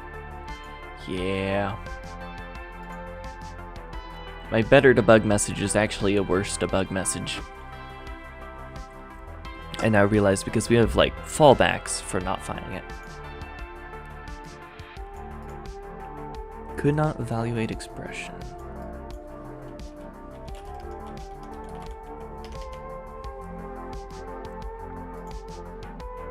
So this is where the problem is happening.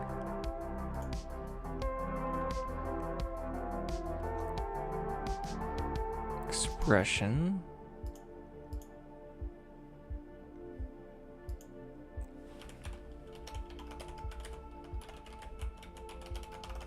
Is constant expression. True, it is a constant expression.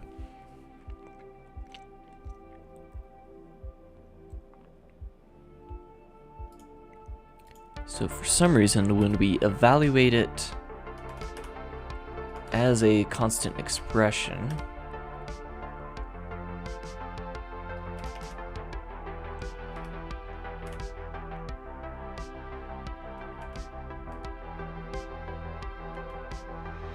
we visit a constant.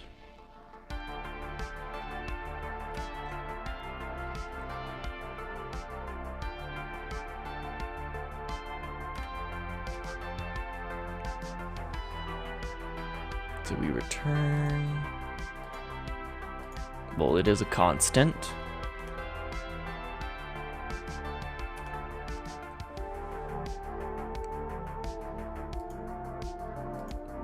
Oh.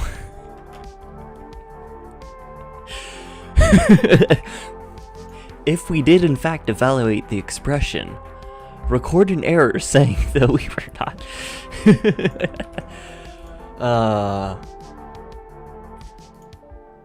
Missing a single explanation point. Exclamation point. Anyway, that was the simplest error it could have been.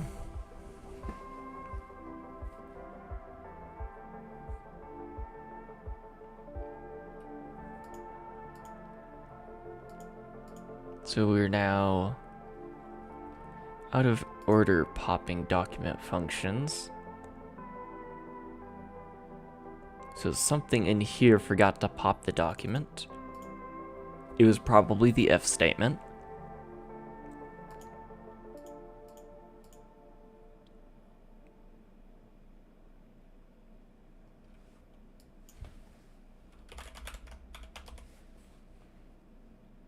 Yep, it was the if statement because here we initialize the document. So let's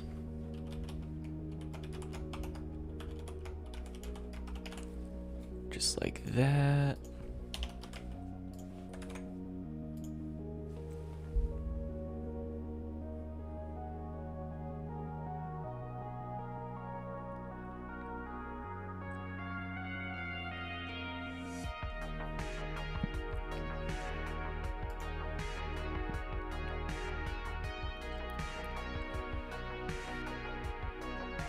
Still not working.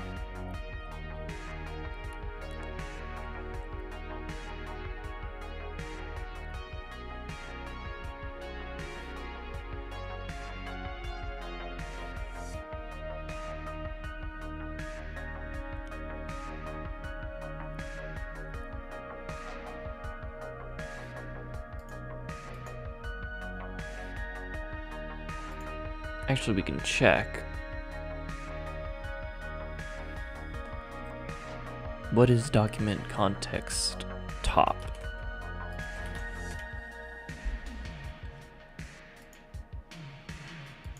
It's a statement context.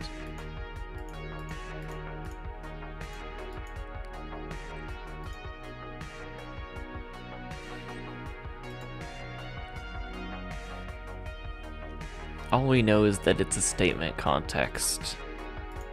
Wait, if statement, yeah. So the if statement still isn't getting popped off the top of the stack? What? Okay, let's check this. Return statement.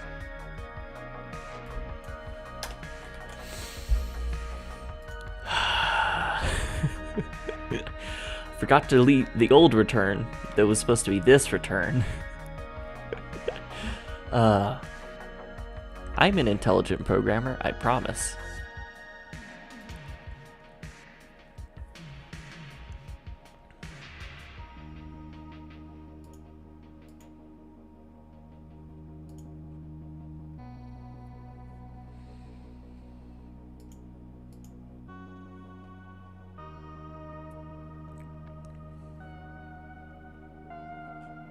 Okay.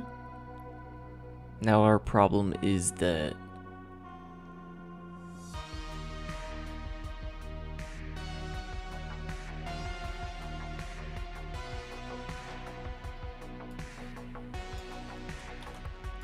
let's check this. Greater than, less than. Did I forget the greater than, less thans? I might have.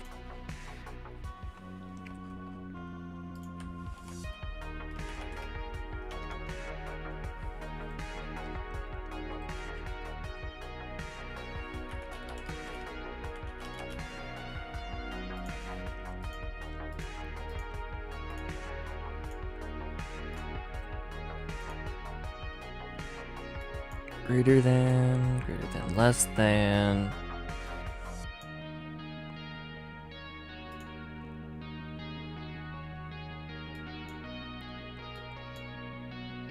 So it's this one.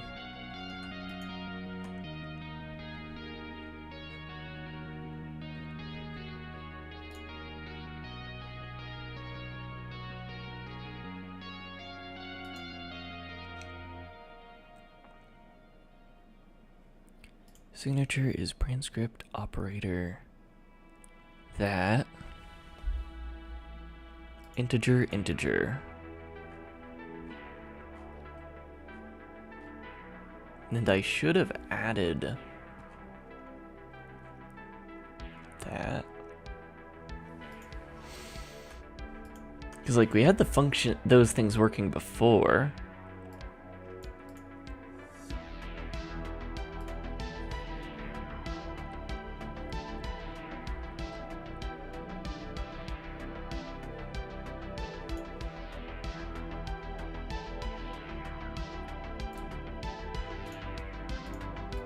So we're looking for Brane Script operator greater than integer, integer.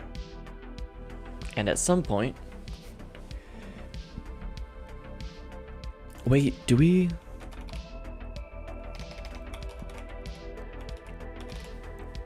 Okay. Let's just manually go through. Wait, we haven't added the inline function. This should have been called. What's going on?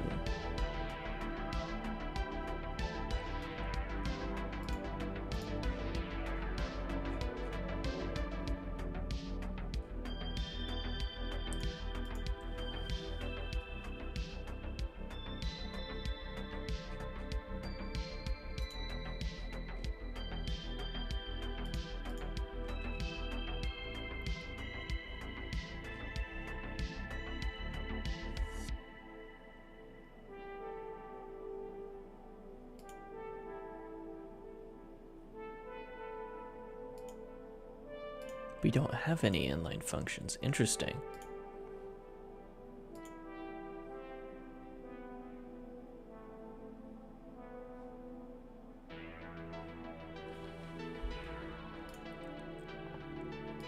We're calling get inline function before the constructor of constant. This is kind of sketchy.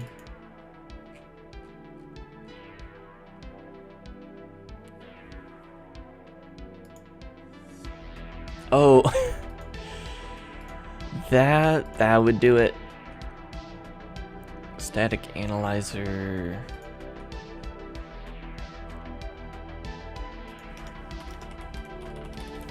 This should be set to null pointer by default.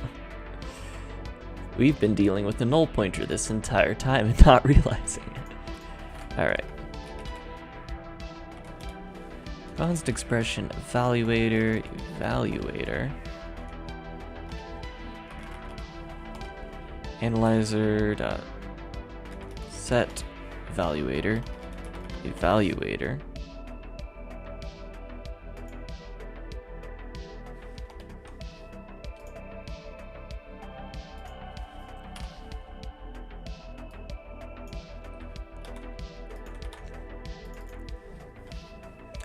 And we also want to set it on the compiler as well.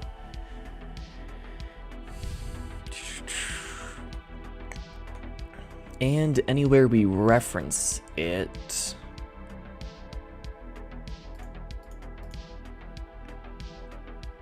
in static analyzer,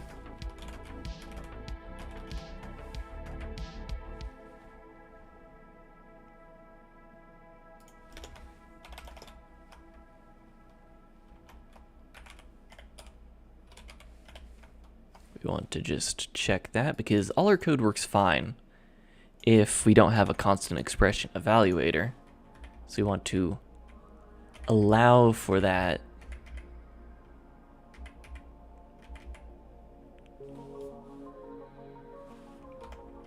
possibility.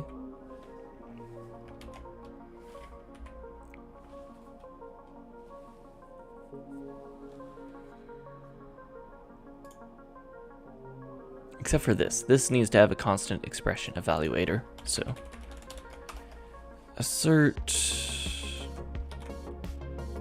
constant expression evaluator.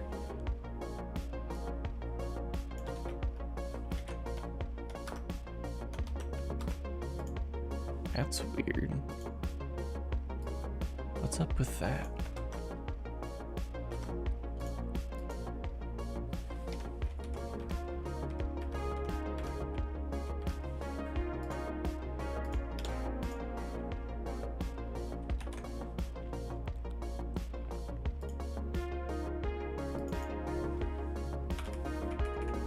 Let's actually make this just a runtime error.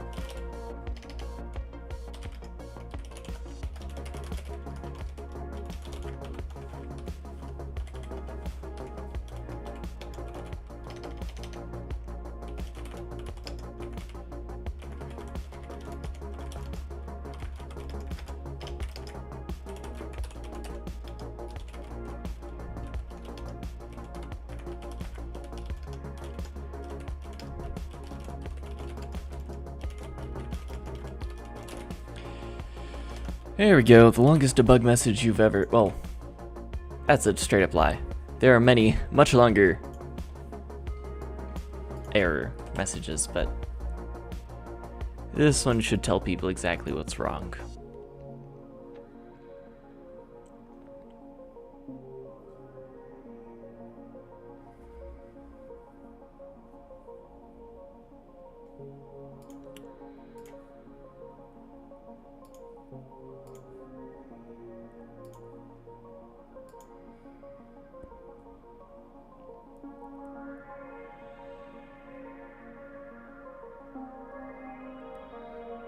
Condition result is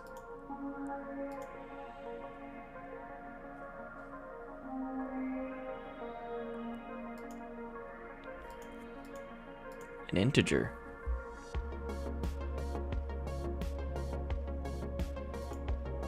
That's interesting.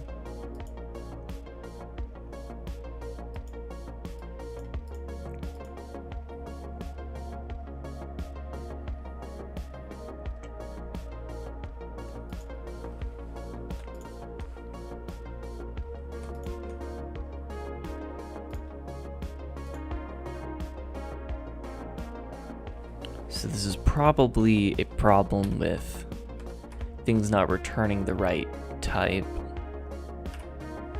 So this one should be fine.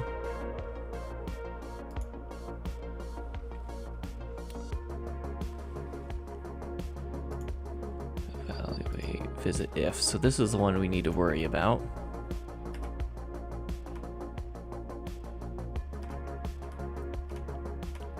Visit function call.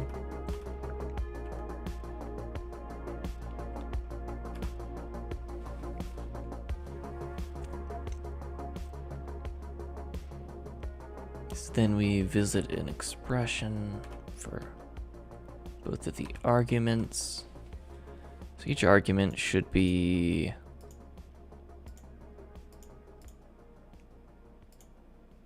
a 6 and a 0, I believe. 1, yeah. 6 and 1. And we do have an inline function for this. So when we evaluate this, is the const expression greater?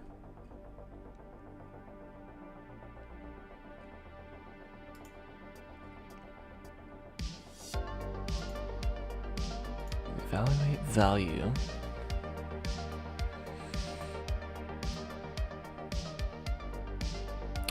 Oh, that would do it.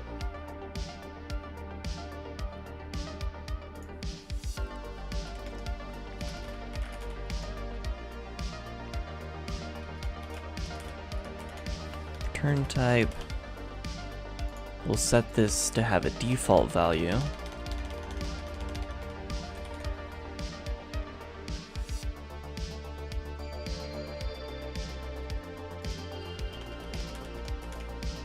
So we actually set the return type to whatever we want the return type to be if we need to.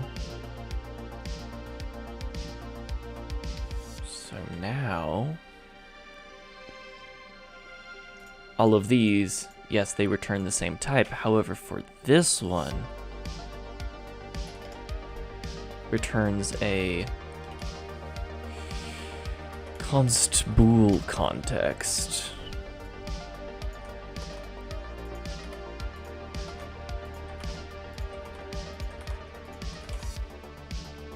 And that's something I didn't catch when I was building this earlier.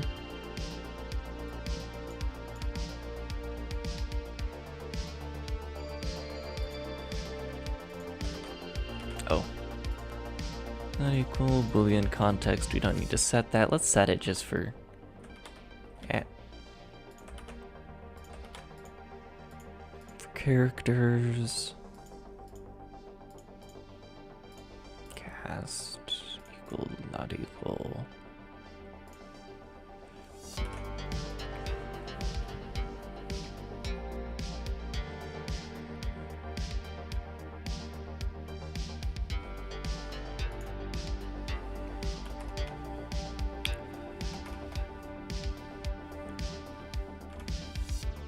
Condition result should now be a constant Boolean.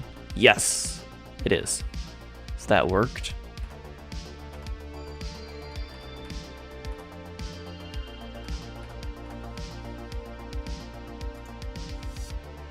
Segmentation fault. Where?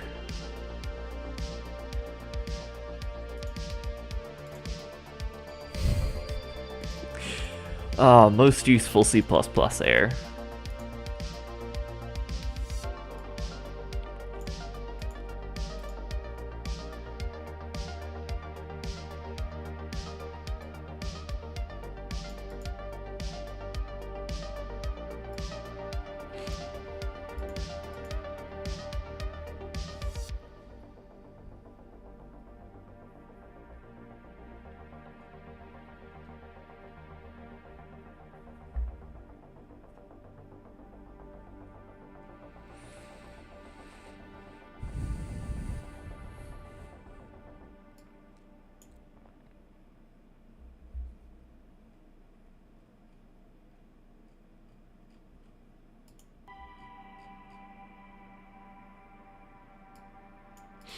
Wait a second.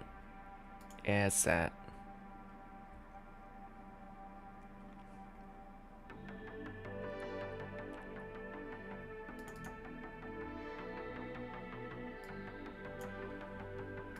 Let's actually make this a...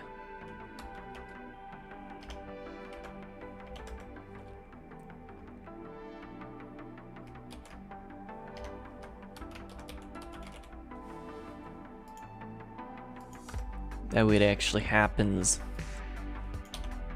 in the place where it's supposed to.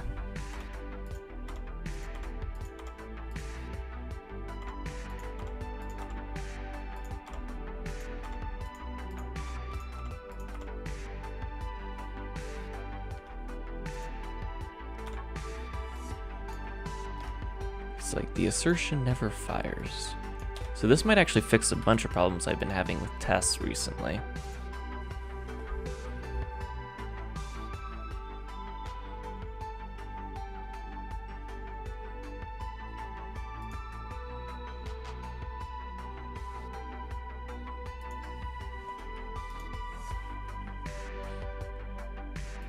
Oh, it's okay. We need to put this in the H file.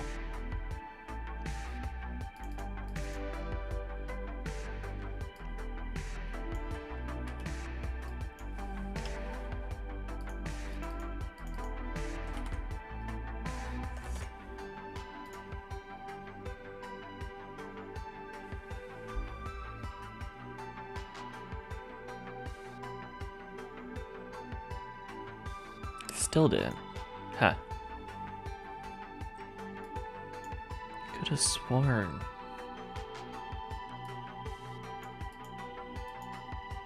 Oh, it's because that's not an assertion.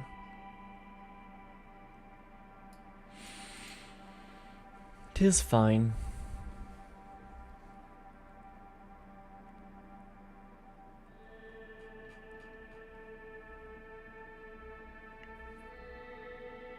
What's this segmentation being called by? Let's just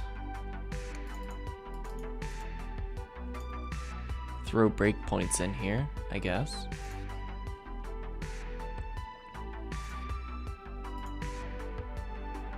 Is it getting called by load script? It's not getting called by load script, or by actually calling the functions.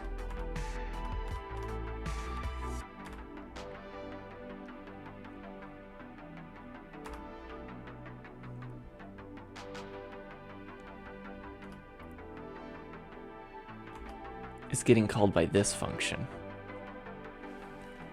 Test template expression arg.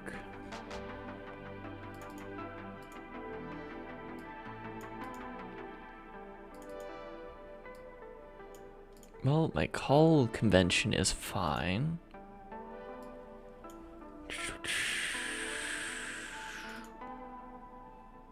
Call in some template. Why is the template thing empty?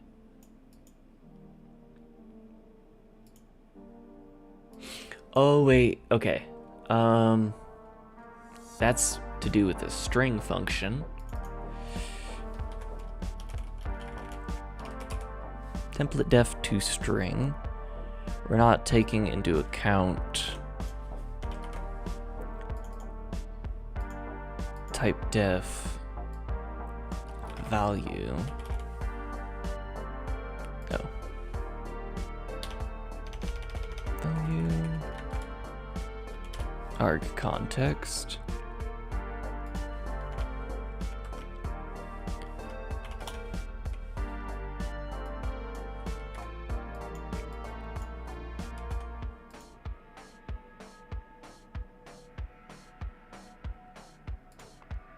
Oh, we're extracting the arguments. Template args to string.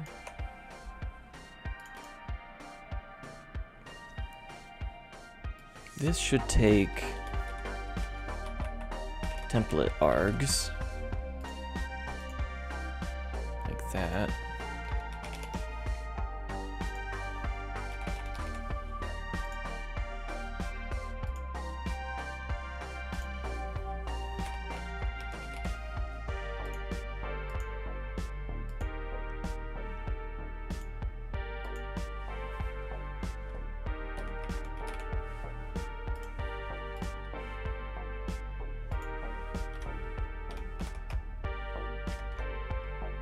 Here, I'll be right back.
And we are back.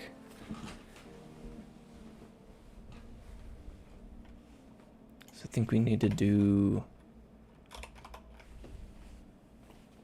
an if here.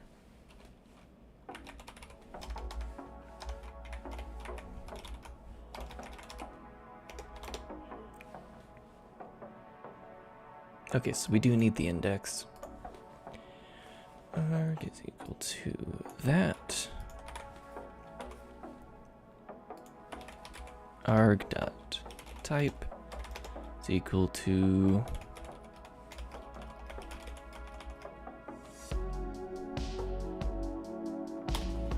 if this is a type def,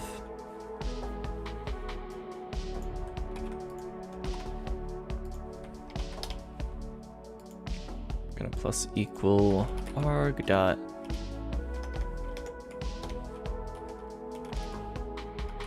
def dot signature. However,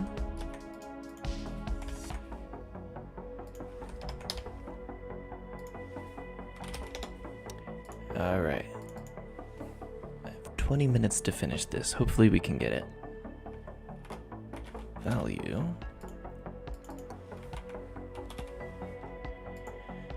To use value signature.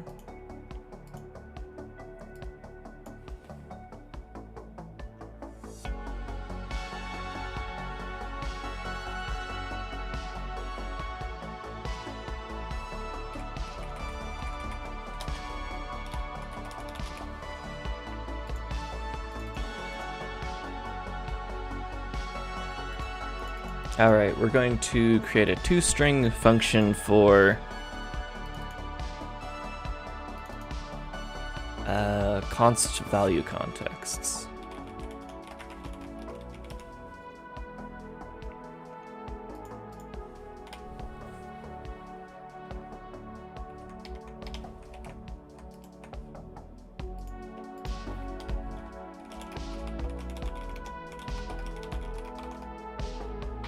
String const.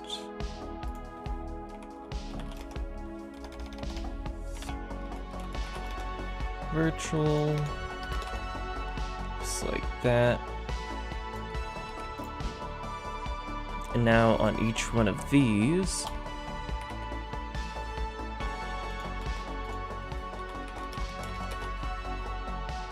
go to override.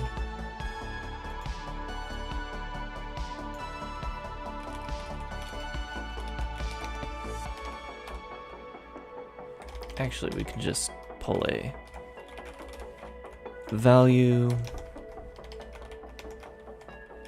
true false, just like that.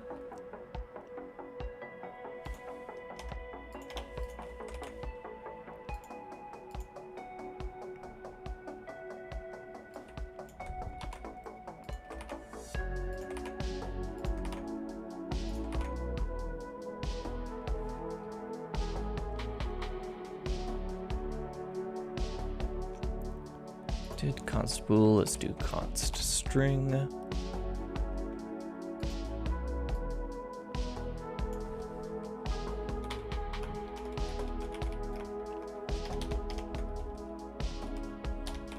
Should just be able to return value in it.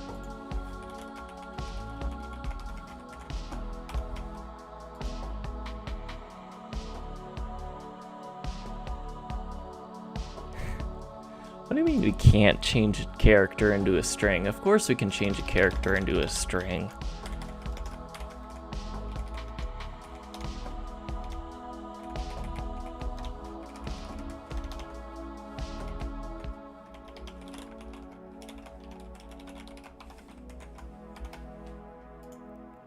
Well, hopefully that works the way you would expect it to.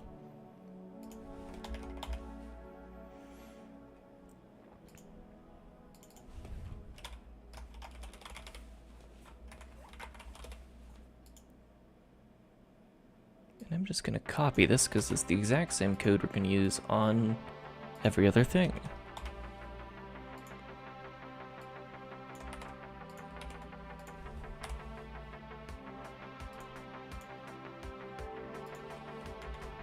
except for this one, because it's already a string.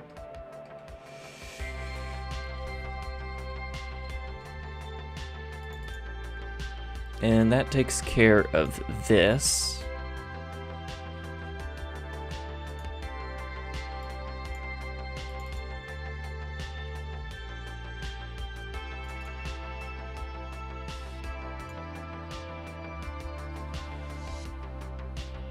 Oh, this is template def.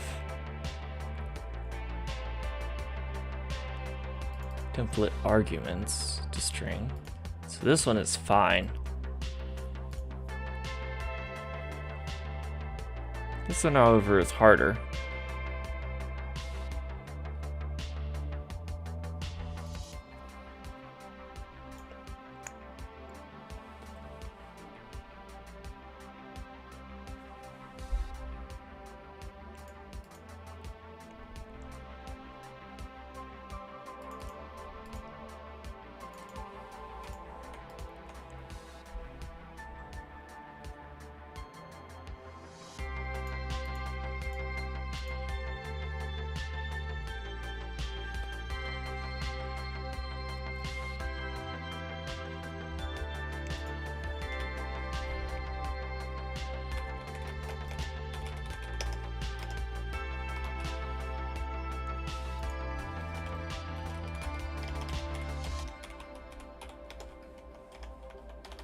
Just gonna have to rewrite the toString function here.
And we're just gonna deal with the trailing comma for now, because I don't want to have to deal with that at this very moment.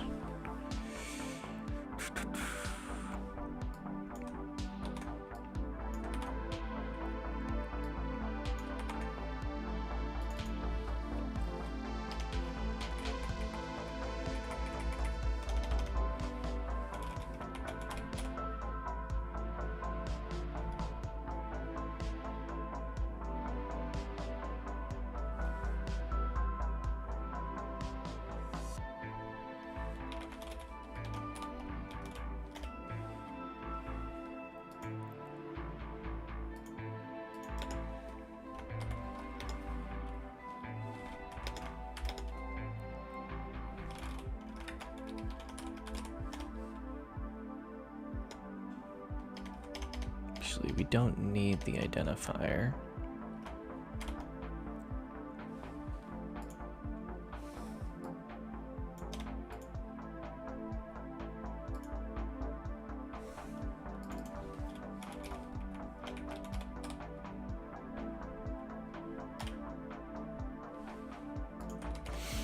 Okay, so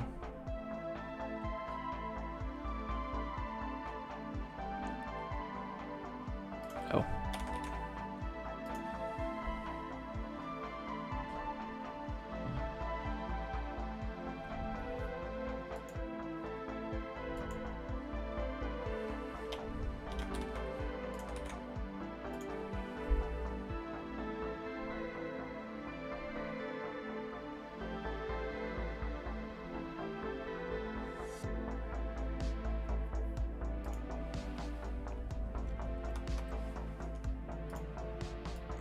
Completely forgot whatever bug we were trying to debug, but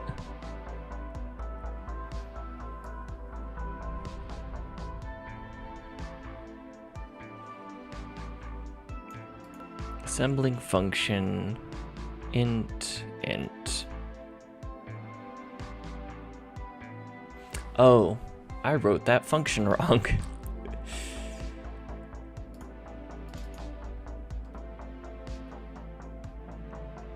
We actually want this to return toString here, and right here it's fine if we just return the signature.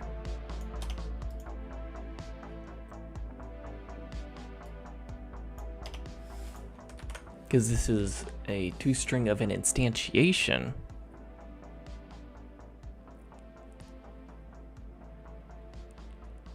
I think. Yeah.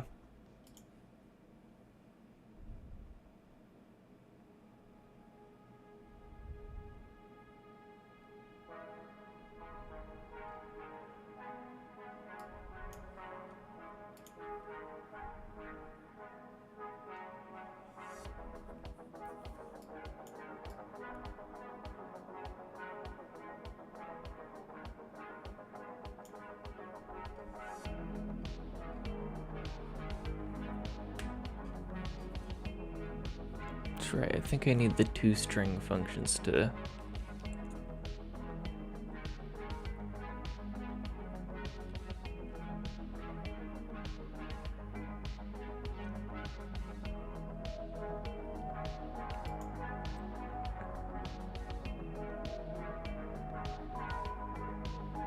wait a second.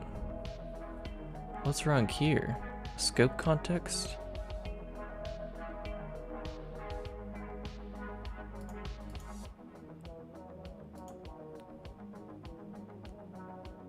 Do I seriously not have a thing for visiting a scope context?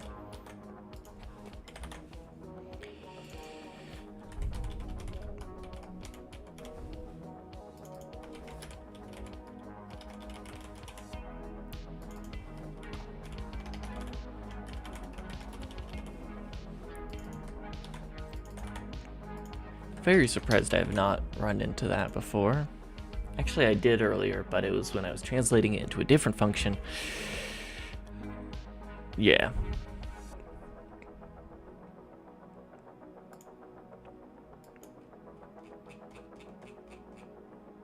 Oh. It worked. I just need to rewrite the test to reflect the results. So this is just how many functions were generated. And thinking about it, this would generate 6 instantiations of this. And then we're also adding this other function, which brings us up to 7 new functions. And 15 plus 7 is 22. So that is the amount of functions that we do want to be instantiating. And with that,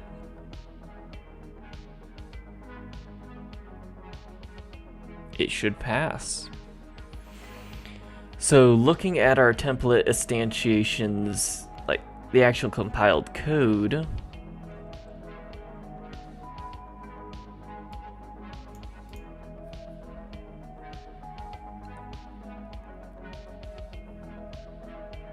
you can see if we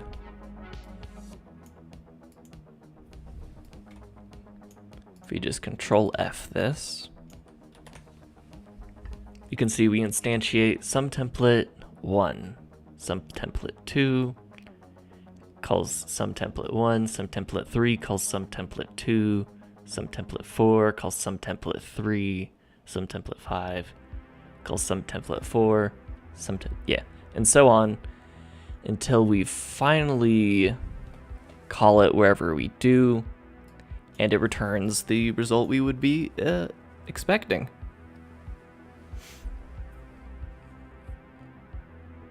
So there you go. Expressions as template arguments. So not only can we input type def, so I want this to be type def. My grammar is wrong because I say it is type def.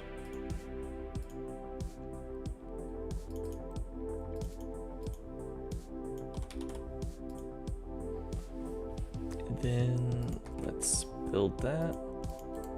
So we're not quite done. We have the functionality working, but I named stuff incorrectly.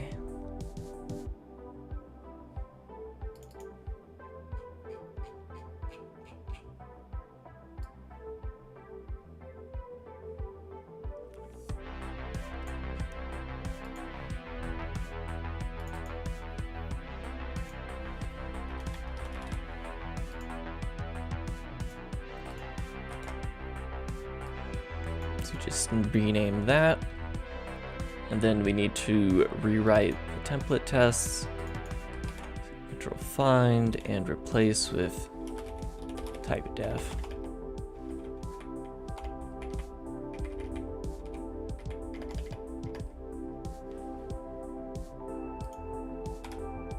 There we go. Just run it again, make sure.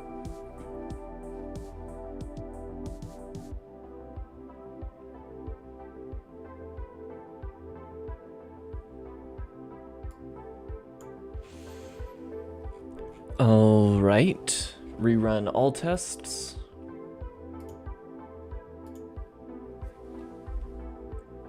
All tests run and complete. And finally, as a little bit of spice on top, let's run this with a memory check.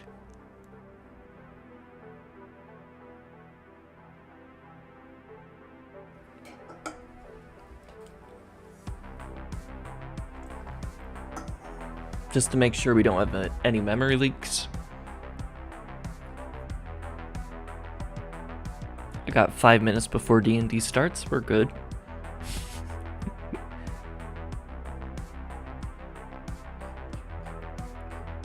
All right, Valgrind.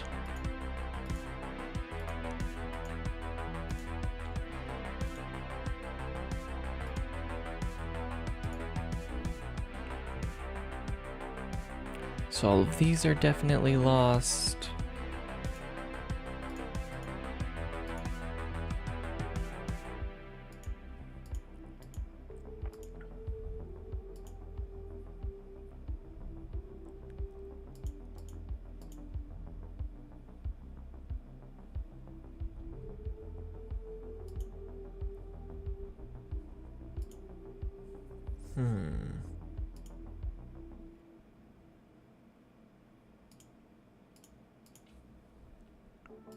Do I never delete IR? I do delete IR.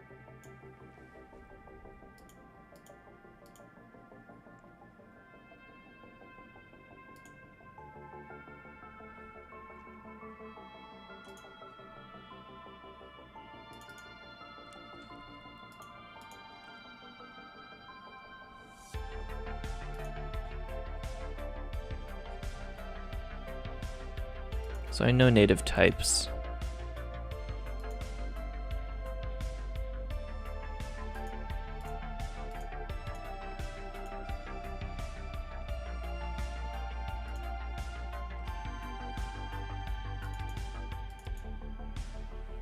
So statements, return statements, return statements. Okay. So it's not lost here.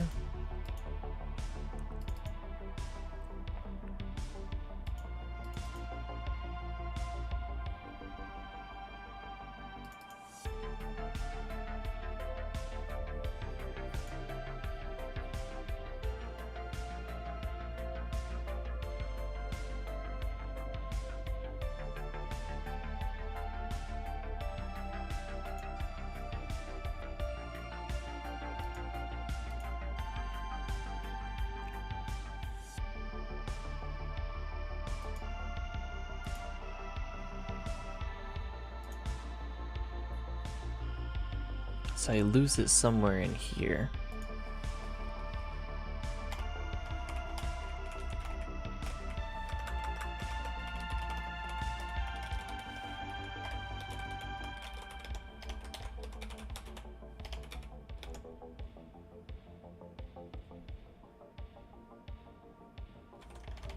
Actually, let's just make it a unique pointer, just to be sure, since there's enough going on here that I'm bound to lose it somewhere.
Anyway, there's a little bit too much going on here for me to debug.